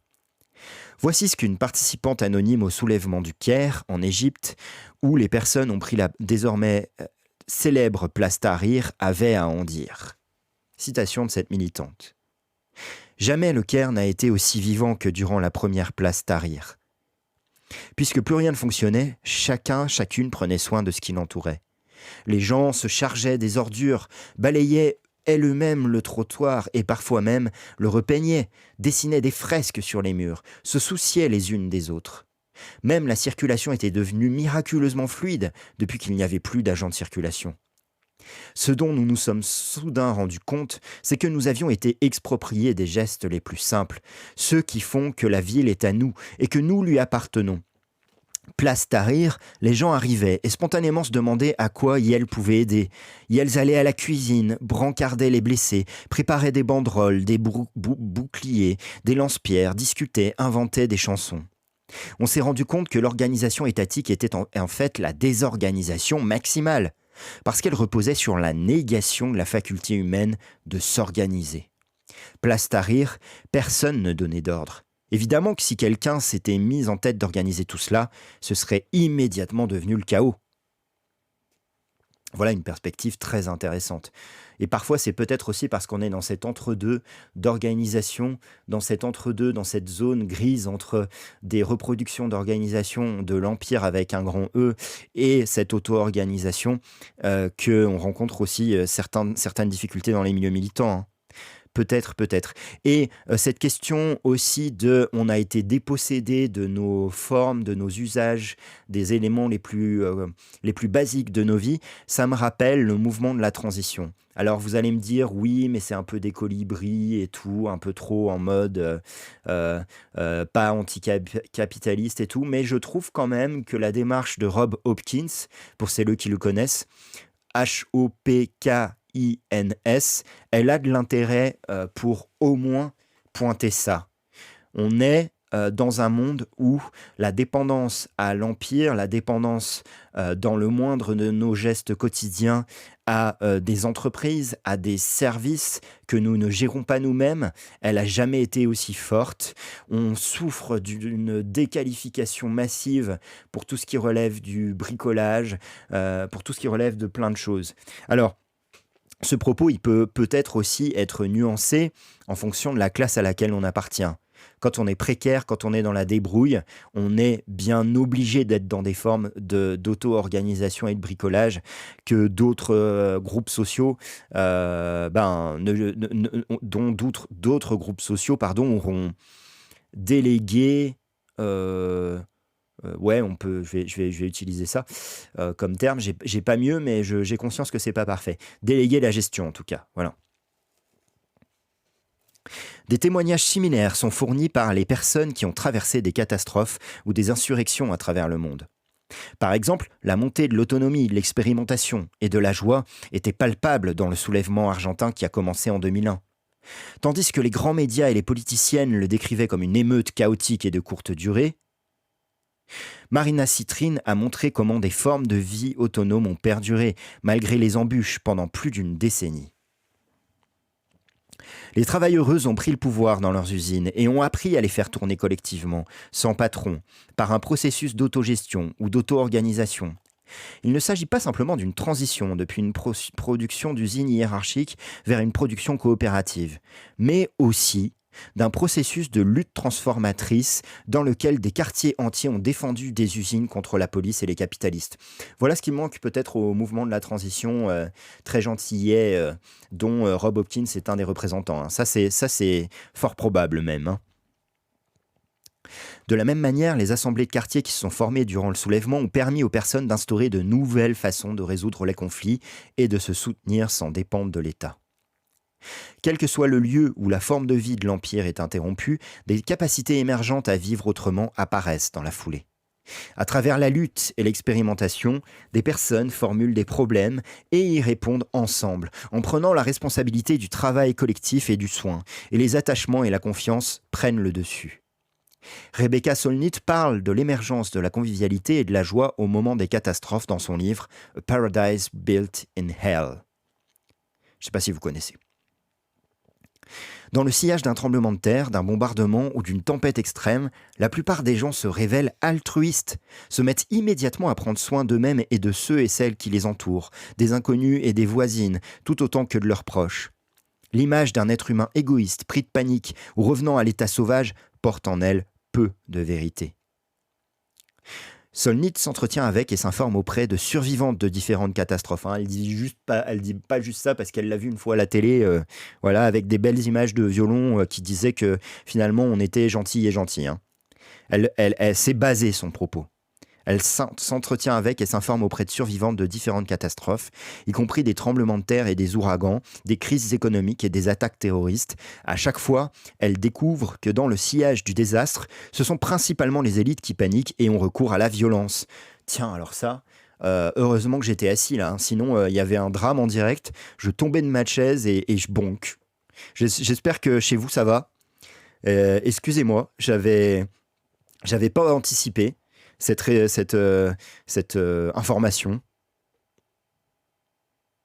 Dans le sillage du désastre, ce sont principalement les élites qui paniquent et qui ont recours à la violence. Non. Non. De plus, l'aide humanitaire bureaucratique tend à aggraver la misère et le désespoir. Dans le même temps, au milieu d'une souffrance et d'une douleur intense, de nombreuses personnes s'engagent dans l'entraide et la solidarité. En fait, nombreux sont ceux et celles qui en viennent à considérer leurs expériences de tremblements de terre, d'ouragans et même de bombardements comme des expériences joyeuses au sens spinoziste. Au sens spinoziste, hein, voilà. Toi ça va, mais ton jeu a crash, Barbara, ok. Donc au sens spinoziste dans lesquels elles se sentent plus vivantes et liées les unes aux autres. Sans organisation descendante ni bureaucratique, les gens coordonnent l'approvisionnement en nourriture et en médicaments, prennent soin des personnes blessées ou malades et se défendent de façon décentralisée, mais pas désorganisée. Si je renvoie à la crise sanitaire, au début de la crise sanitaire du Covid, au début de la pandémie, il y avait un peu de ça aussi. Avant que on se mette à nous contrôler, à nous dire quand rentrer, quand sortir, quoi faire, quand porter le masque, quand pas porter le masque, il y a eu des formes d'auto-organisation, en particulier dans ce qu'on a appris la première ligne, les premiers de corvée, premières de corvée. Il y a eu de ça aussi. Il y a eu du le pouvoir est dépassé, on va mettre en place des trucs, nous, entre nous. Pourquoi y a-t-il de la joie dans les désastres ? Solnit suggère que c'est parce que les monopoles incapacitants de l'Empire sur le vivant sont interrompus. Citation de Solnit. Si le paradis surgit dans l'enfer, c'est parce que, dans l'interruption de l'ordre habituel des choses et l'échec de la plupart des systèmes, nous sommes libres de vivre et d'agir d'une autre façon. Solnit ne défend pas l'idée que nous devrions souhaiter que des désastres arrivent. Ce que son argument met en avant, c'est que la vie quotidienne sous l'Empire est déjà une sorte de désastre continu et insoluble, dans un monde dans lequel la distraction et l'anxiété, l'individualisme et la dépendance sont devenus la norme. Ce qui ramène à la vie dans les désastres, c'est qu'il libère une capacité émergente pour la confiance, la responsabilité, le soin et simplement le fait d'être présente et de se sentir liée. Voilà, Mehdi Carouane, exactement la fabrication de masques et tout au début de la crise sanitaire, bien sûr. Ça fabriquait des masques en tissu chez soi avec des bouts de récup, ça allait chercher des élastiques, ça s'organisait pour la distribution des masques. Voilà. Le plus ancien des philosophes, le Spinosaure. Merci Skochko de mettre un peu de légèreté dans tout ça. Le surgissement de formes de vie conviviale et joyeuse n'est qu'une tendance parmi d'autres, propre aux situations dans lesquelles le contrôle est mis à mal. D'autres tendances apparaissent en même temps. Des vagues de violences sexualisées, les phénomènes de constitution de stock, le survivalisme, les milices fascistes, l'intimidation et la violence de la part de l'armée et de la police, et l'acceptation du contrôle lié à la peur et à la défiance. Pour réinstaurer ces rythmes, l'Empire doit faire de ces moments des situations de privation et de violence extrême, afin que ses sujettes ressentent l'interruption du contrôle comme une perspective terrifiante. Et oui, c'est ça la dépendance. L'apparition de formes de vie conviviales et décentralisées doit être écrasée aussi vite que possible et l'ordre doit être restauré. En ce sens, les moyens de contre-insurrection de l'Empire n'incluent pas seulement la répression policière, mais également la liquidation d'ordres émergents, l'exaltation des divisions et de la terreur, et la restauration de formes de vie individualisantes et qui conduisent à l'isolement. Les gens retournent à leurs emplois, à leurs maisons, leurs smartphones, et le contrôle revient. Ouais, ça s'est passé dans toutes les crises récentes, ça. Hein. À ce stade, je vous propose une pause. Une nouvelle pause ASMR Frio. J'ai besoin de faire une courte pause. Je vous retrouve tout de suite juste après ça. Un instant, que je vous le retrouve.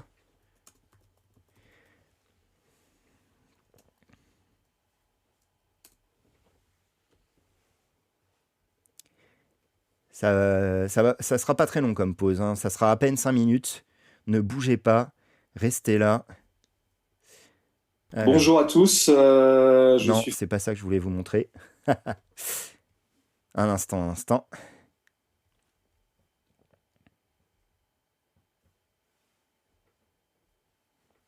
Non mais vas-y là, tu vas la retrouver ta vidéo ou pas?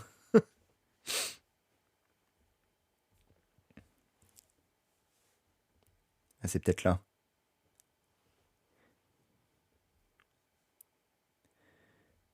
Non, c'est pas là non plus.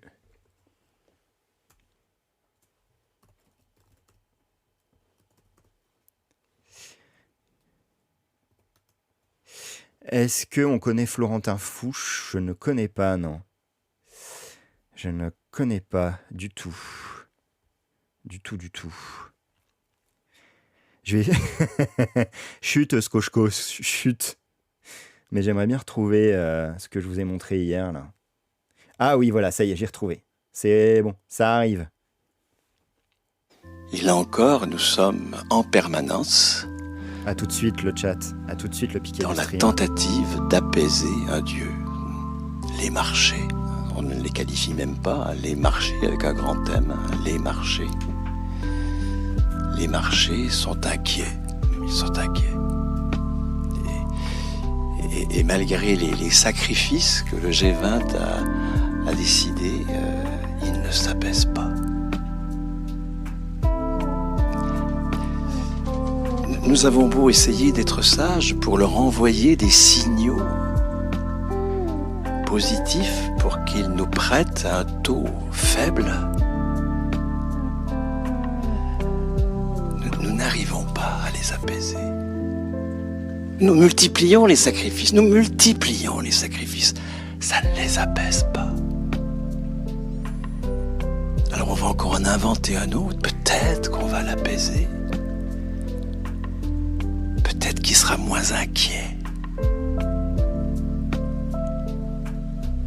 Peut-être qu'il ne s'affolera plus devant notre désobéissance.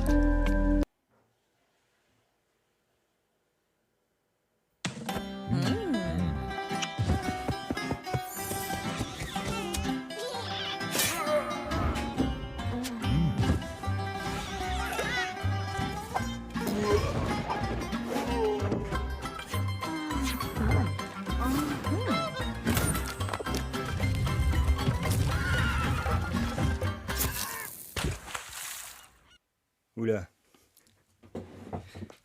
Je vous ai laissé avec quoi là? Excusez-moi. Harry Jupiter à l'école des sorciers, non. C'est non, en fait, ça. Ok? Excusez-moi. Ça n'a jamais existé ce moment. On va couper au montage. Hein. Voilà. Recoucou. Non, excusez-moi, sérieusement. Ça a enchaîné sur une autre vidéo.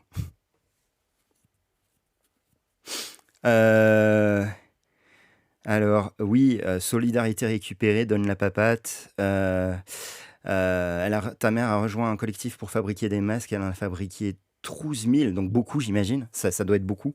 Une semaine après, chez toi, des gens de la mairie frappent à ta porte et te donnent des masques en tissu offerts par la mairie. C'était ceux du collectif. En gros, le maire pense à sa réélection en détournant le travail libre. Bah, ça s'est passé partout, ça. Voilà. Ça s'est passé partout. Écoutez, on reprend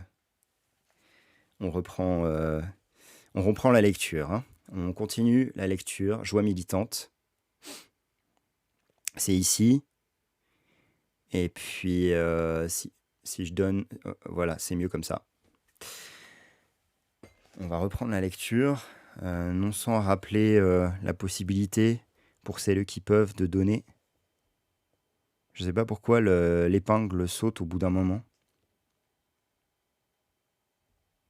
Voilà. Comme ça reste en permanence. Alors, où est-ce qu'on en était?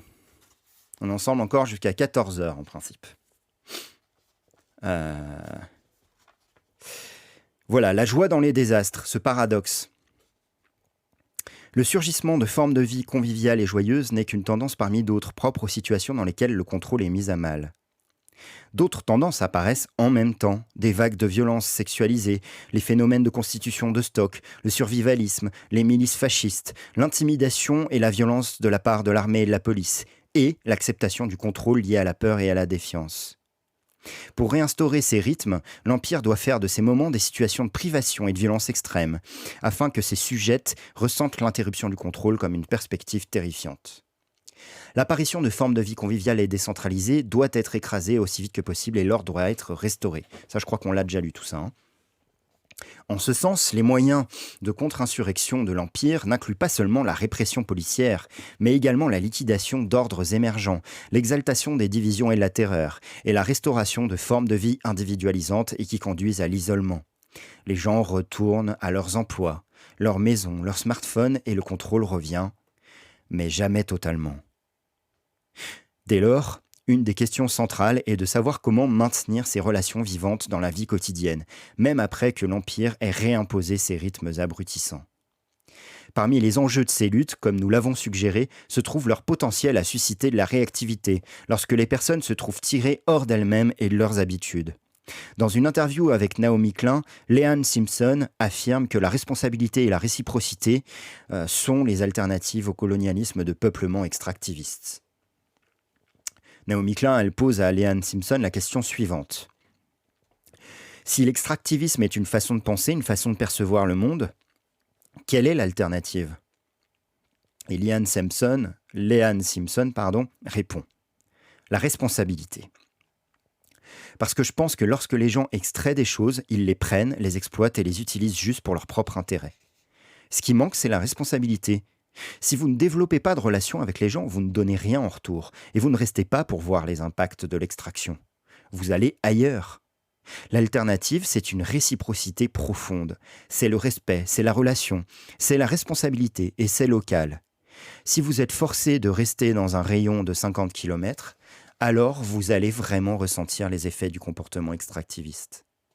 La seule façon de vous protéger de ça, c'est d'acheter de la nourriture produite à l'autre bout du monde, ou du moins ailleurs.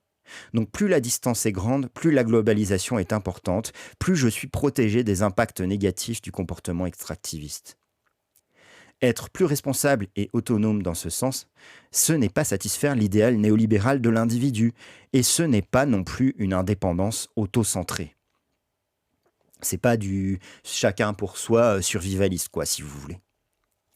Protéger les écosystèmes et la vie non humaine de la dévastation est souvent compris en termes de conservation, c'est le contraire, d'austérité ou d'un nouveau mode de gestion. Mais ces tendances existent en tension avec la restauration et la réinvention par la base de modes de vie qui soutiennent la vie humaine et non humaine par un contact continu et intime avec les processus naturels.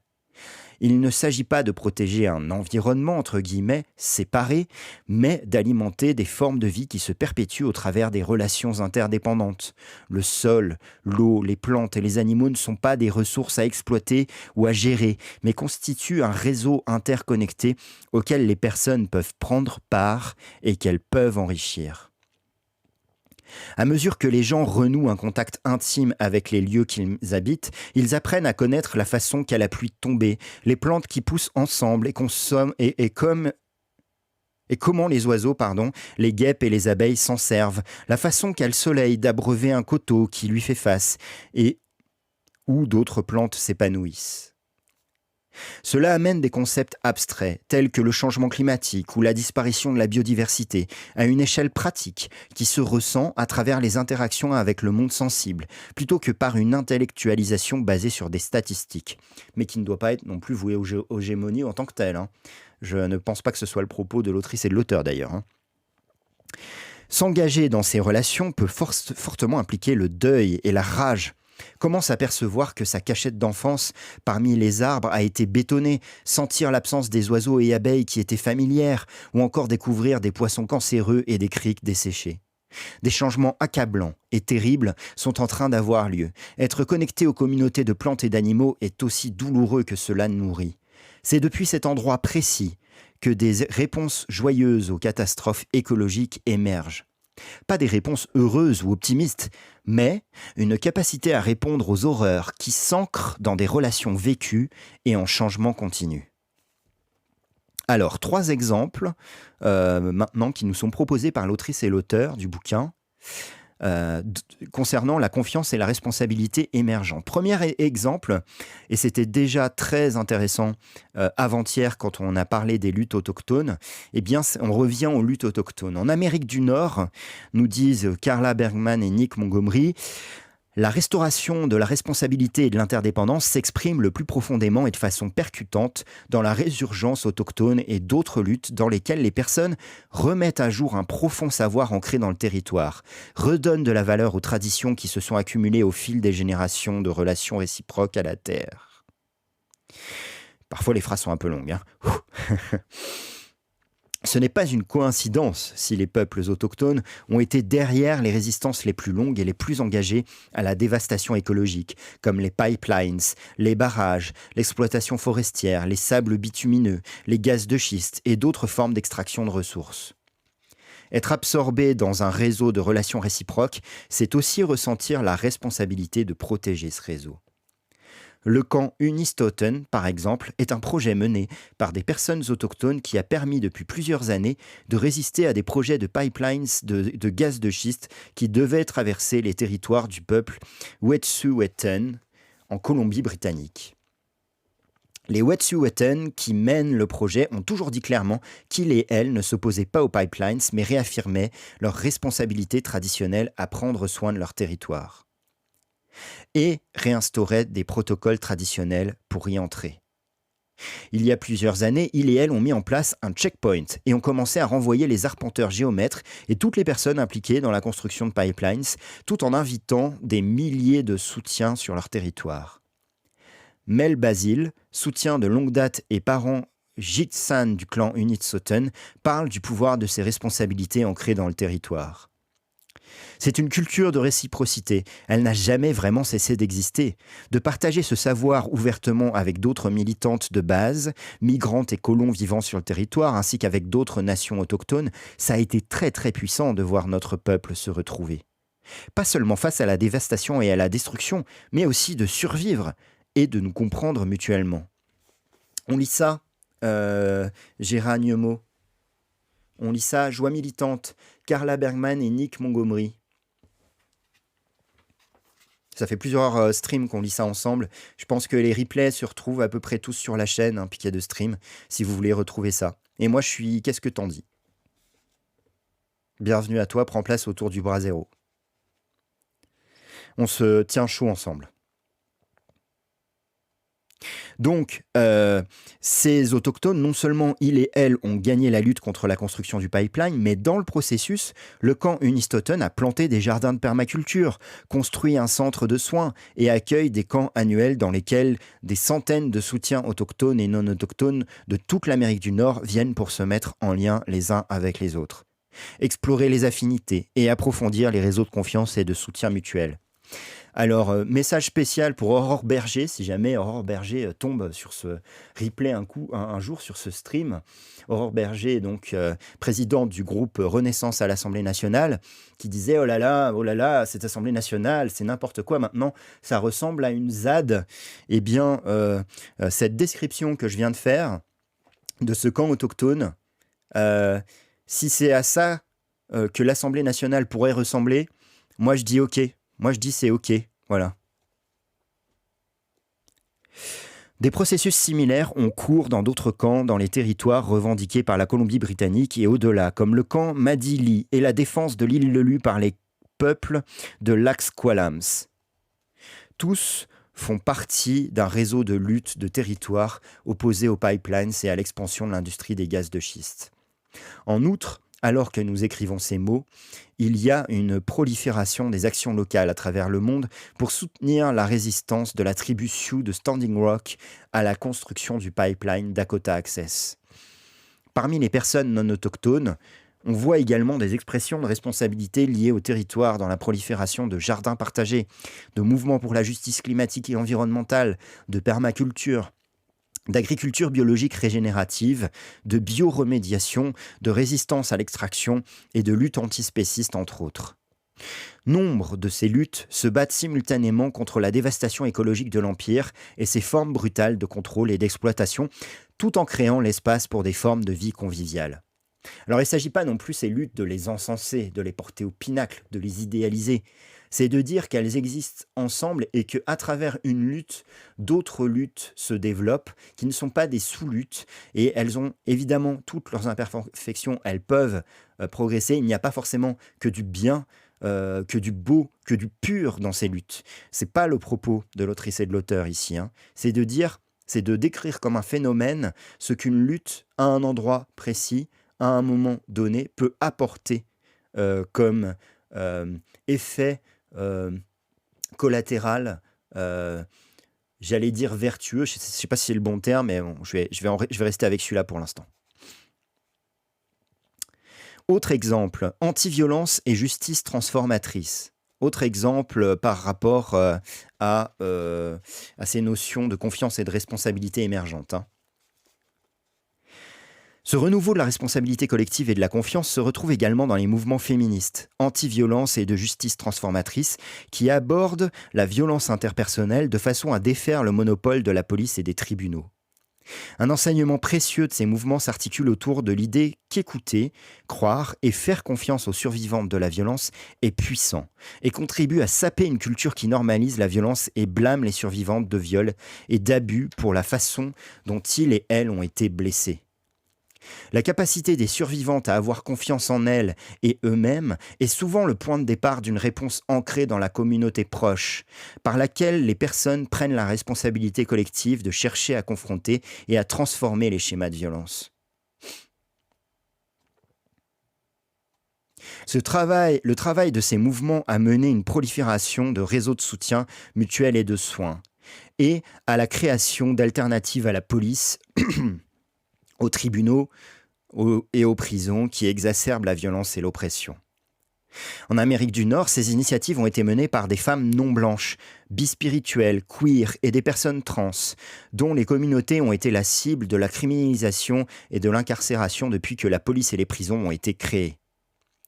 Comme l'écrivent les membres de Insight et de Critical Resistance, le fait de se reposer sur le système de justice pénale a retiré aux femmes le pouvoir de s'organiser collectivement pour mettre fin à la violence et a mis ce pouvoir entre les mains de l'État.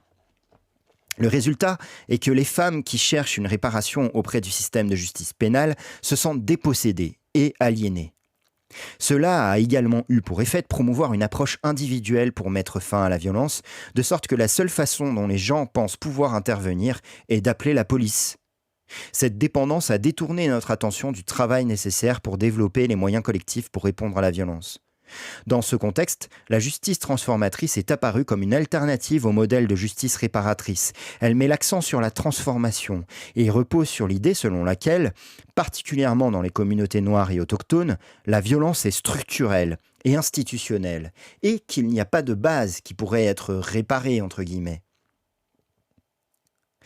A l'inverse, comme l'explique l'avocate et militante anti-violence Rachel Zellars, cela consiste à travailler de façon pragmatique, à partir des relations existantes, pour interrompre les cycles institutionnels et interpersonnels de violence et de punition, qui font des êtres humains des produits jetables. Explication donc de Rachel Zellars. La justice transformatrice place l'expérience qu'ont les femmes noires de la violence au centre, tout en s'opposant à l'idée selon laquelle parler de la violence détourne de la lutte politique.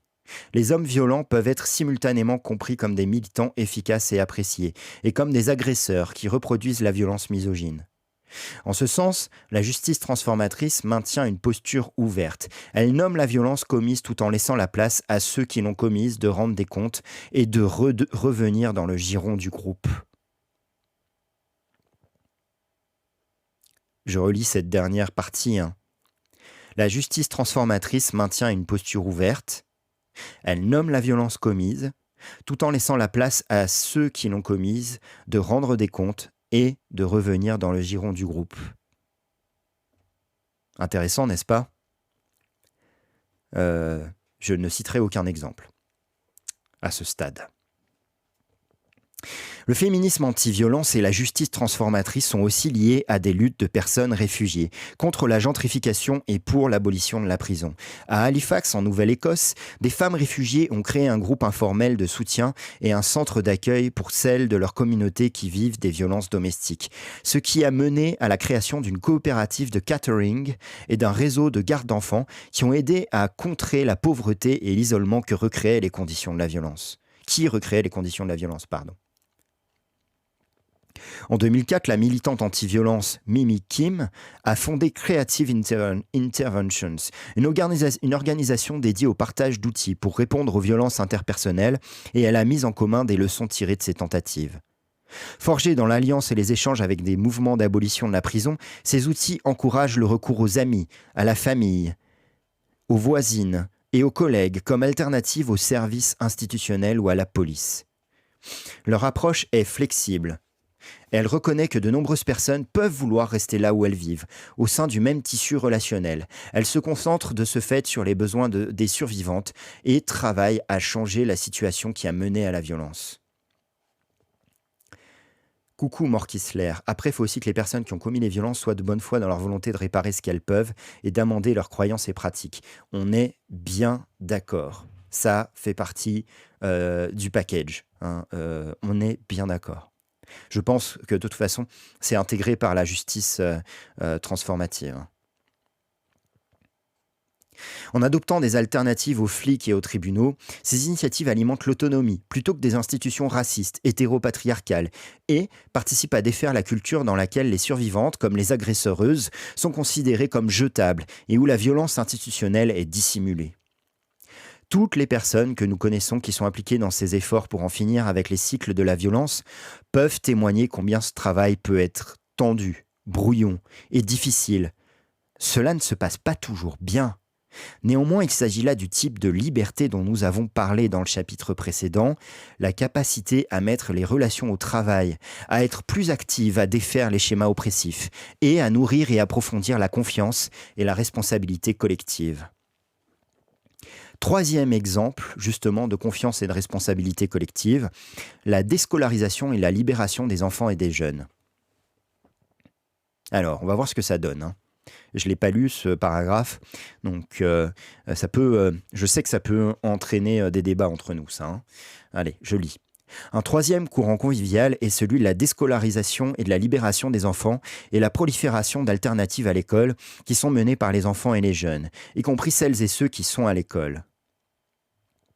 Le Purple Thistle, co-créé avec des jeunes à Vancouver au Canada, en a été un exemple vibrant. Il a permis de nourrir un espace où les jeunes pouvaient non seulement passer du temps, mais où ils et elles pouvaient également expérimenter et apprendre ensemble sans être contrôlés ni supervisés, prendre la responsabilité collective de la gestion du lieu et construire des liens forts entre elles et eux. Les projets menés par les jeunes incluaient un jardin communautaire, un atelier de sérigraphie, de la photographie, du graffiti, de la publication d'un fanzine, des groupes de discussion, des ateliers de réalisation de films et de films d'animation, des soirées cinéma, une librairie, un studio d'enregistrement, du graphisme, des arts textiles et d'autres choses encore. Waouh ! Assez incroyable. Ces initiatives étaient émergentes, elles reposaient sur les désirs et priorités des personnes. Carla était la directrice du Thistle de 2009 jusqu'à sa fermeture en 2015. Mais son travail consistait surtout à faire le gros de l'administratif, de soutenir et donner des conseils quand on lui en demandait, et à mettre en lien les jeunes avec des formatrices et des stages formels et informels. En général, le rôle de Carla en tant que directrice était d'être une base de soutien pour les relations fluides et flexibles au cœur du Thistle. D'autres adultes jouaient ce rôle, des co-directrices, des formatrices, mais l'ensemble des décisions du quotidien étaient prises par le collectif des jeunes et les différents groupes qui en ont émané. Matt Hearn, qui a cofondé le Thistle et l'a dirigé avant Carla, en disait la chose suivante.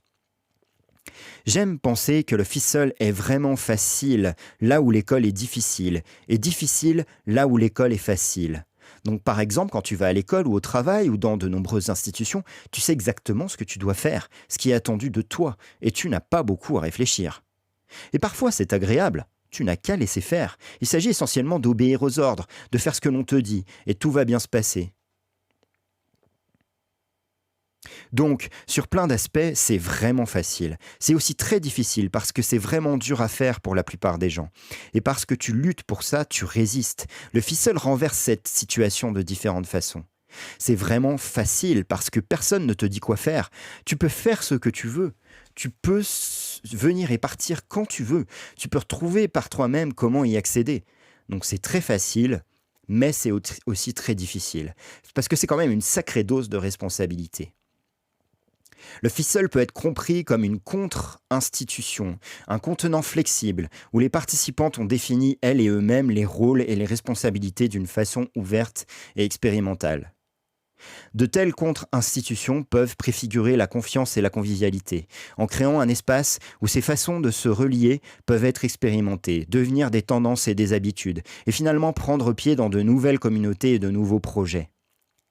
Nombre de ces relations se sont empressées d'aller se déployer à l'extérieur des murs du ficeul, mais elles étaient néanmoins vitales pour créer des réseaux de soins et de soutien mutuel. Par exemple, quand des individus ou des groupes se trouvaient dans des situations risquées ou difficiles, les personnes pouvaient se reposer les unes sur les autres plutôt que d'appeler la police. Souvent, cela voulait dire soutenir une personne et lui apporter le soin dont elle avait besoin plutôt que de la jeter dans le système de justice pénale. À d'autres moments, cela voulait dire créer des espaces pour que des personnes rendent des comptes sur des dommages qu'elles avaient causés. Ces formes de confiance et de responsabilité ne se sont jamais cristallisées à travers un site web, un manuel ou une organisation formelle. Elles étaient relationnelles et ad hoc. Nous pensons que les gens font ça tout le temps.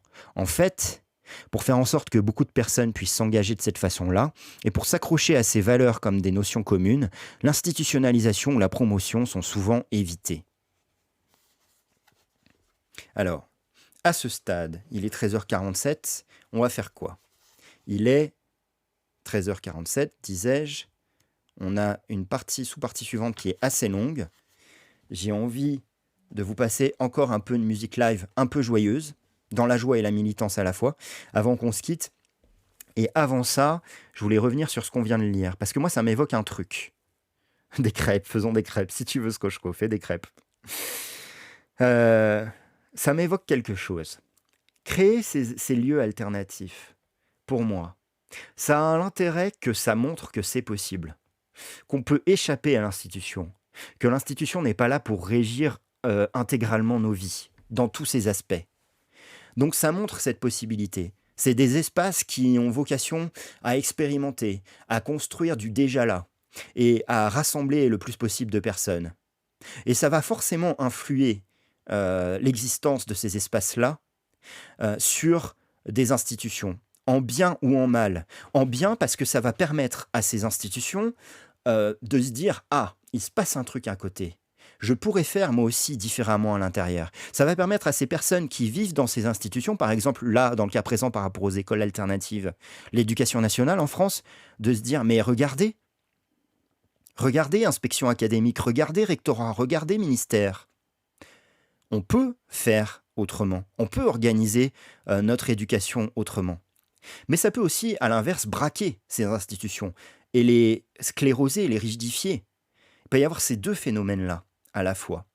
Et à travers ces systèmes alternatifs aussi, il peut y avoir ce côté, ces alternatives sont là pour celles qui ont les moyens de construire ces alternatives, qui ont le capital dans divers sens, pas forcément du capital matériel d'ailleurs, pour construire ces alternatives. Et ça va laisser les dominer seuls aux prises avec les institutions. Ça va laisser les dominer seuls dans l'idée, mais nous on est bien obligés d'en passer par les institutions. On a cette dépendance, on s'en émancipera pas aussi facilement que vous, parce qu'on n'a pas forcément le capital pour le faire. Nous laissez pas tous seuls, s'il vous plaît. Donc, pour moi, je dirais oui à ces formes, bien entendu, par rapport à tout ce qu'elles peuvent nous apporter, mais s'il vous plaît, les gens qui vivaient dans ces formes, ne faites pas comme si le reste n'existait plus, n'était qu'une espèce de société théorique par rapport à laquelle vous coupiez tous vos liens. On a besoin les unes des autres, en fait. Voilà ce que ça m'inspire à moi, et puisque vous êtes très en mode l'heure que ce midi, et je le comprends tout à fait, et c'est absolument pas une critique, je je me permettais cette petite expression personnelle. Je suis pas trop du genre à vouloir trop en rajouter sur l'expression personnelle, parce que peut-être que vous en avez tout simplement rien à faire de mon avis perso. Je suis personne pour vous et c'est ok. Je dis pas ça pour me plaindre. Donc, écoutez, voilà ce que ça nous a apporté, en tout cas sur ces notions de responsabilité et de confiance dans la militance. J'espère que ça vous a apporté des trucs. Pour l'instant, on se met un peu de musique live joyeuse pour égayer notre dimanche. Et ensuite, on s'acheminera vers la conclusion de ce stream. Voilà. Coucou à tous ceux qui sont arrivés.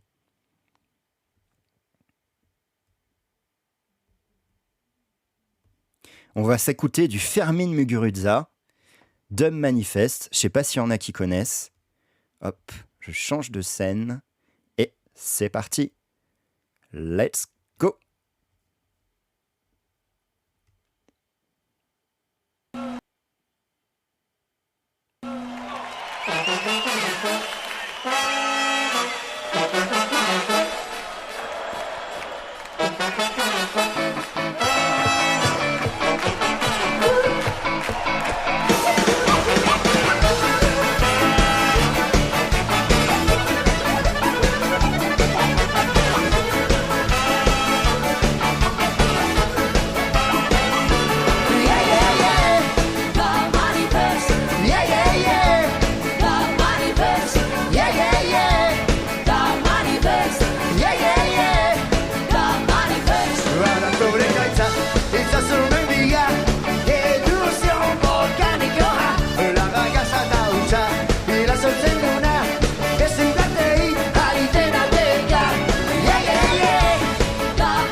Bitartosek esaten duen bezala, bakea bai, baina justiziarekin, errespetuarekin eta eskubide berdin guztiekin, orduan bai bakea.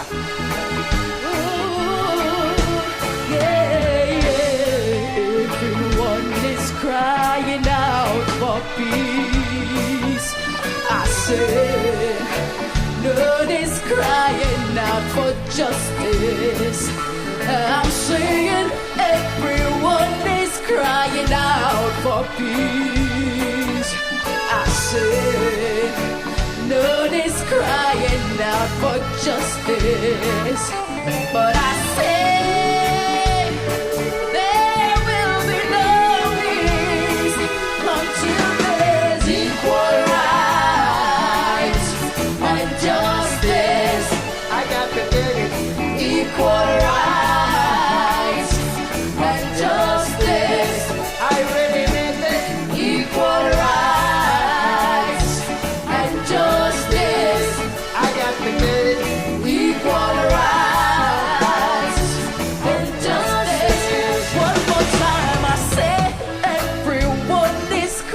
crying out for peace. I say, no one's crying out for justice. I'm singing, everyone is crying out for peace. No, no, no.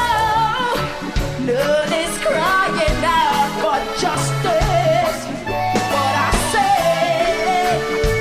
that there will be no peace.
Et voilà, pour se mettre un petit peu de légèreté, de joie et de plaisir à être ensemble.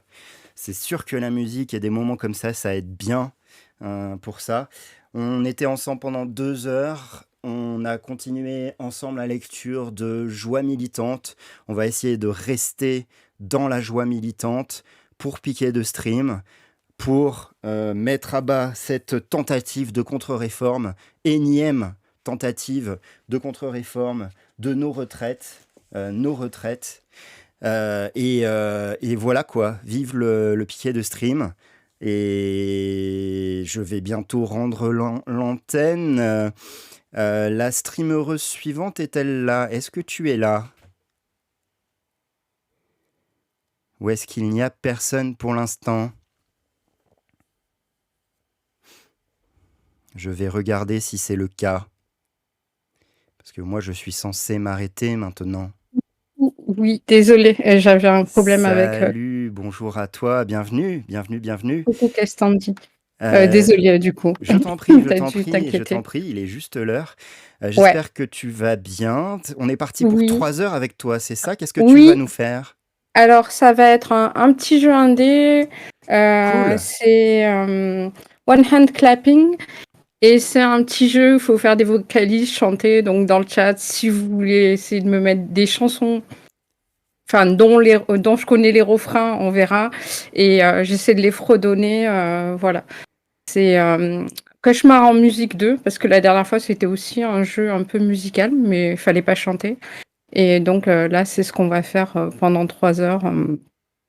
Parler de. Enfin, voilà, chantonner pour pouvoir évoluer dans le jeu. Bah, ça va être très sympa. Merci beaucoup. Je vais te laisser. Je vais faire le traditionnel décompte. Tu Tu me connais, dis à je 3, tu pense. coupes et C'est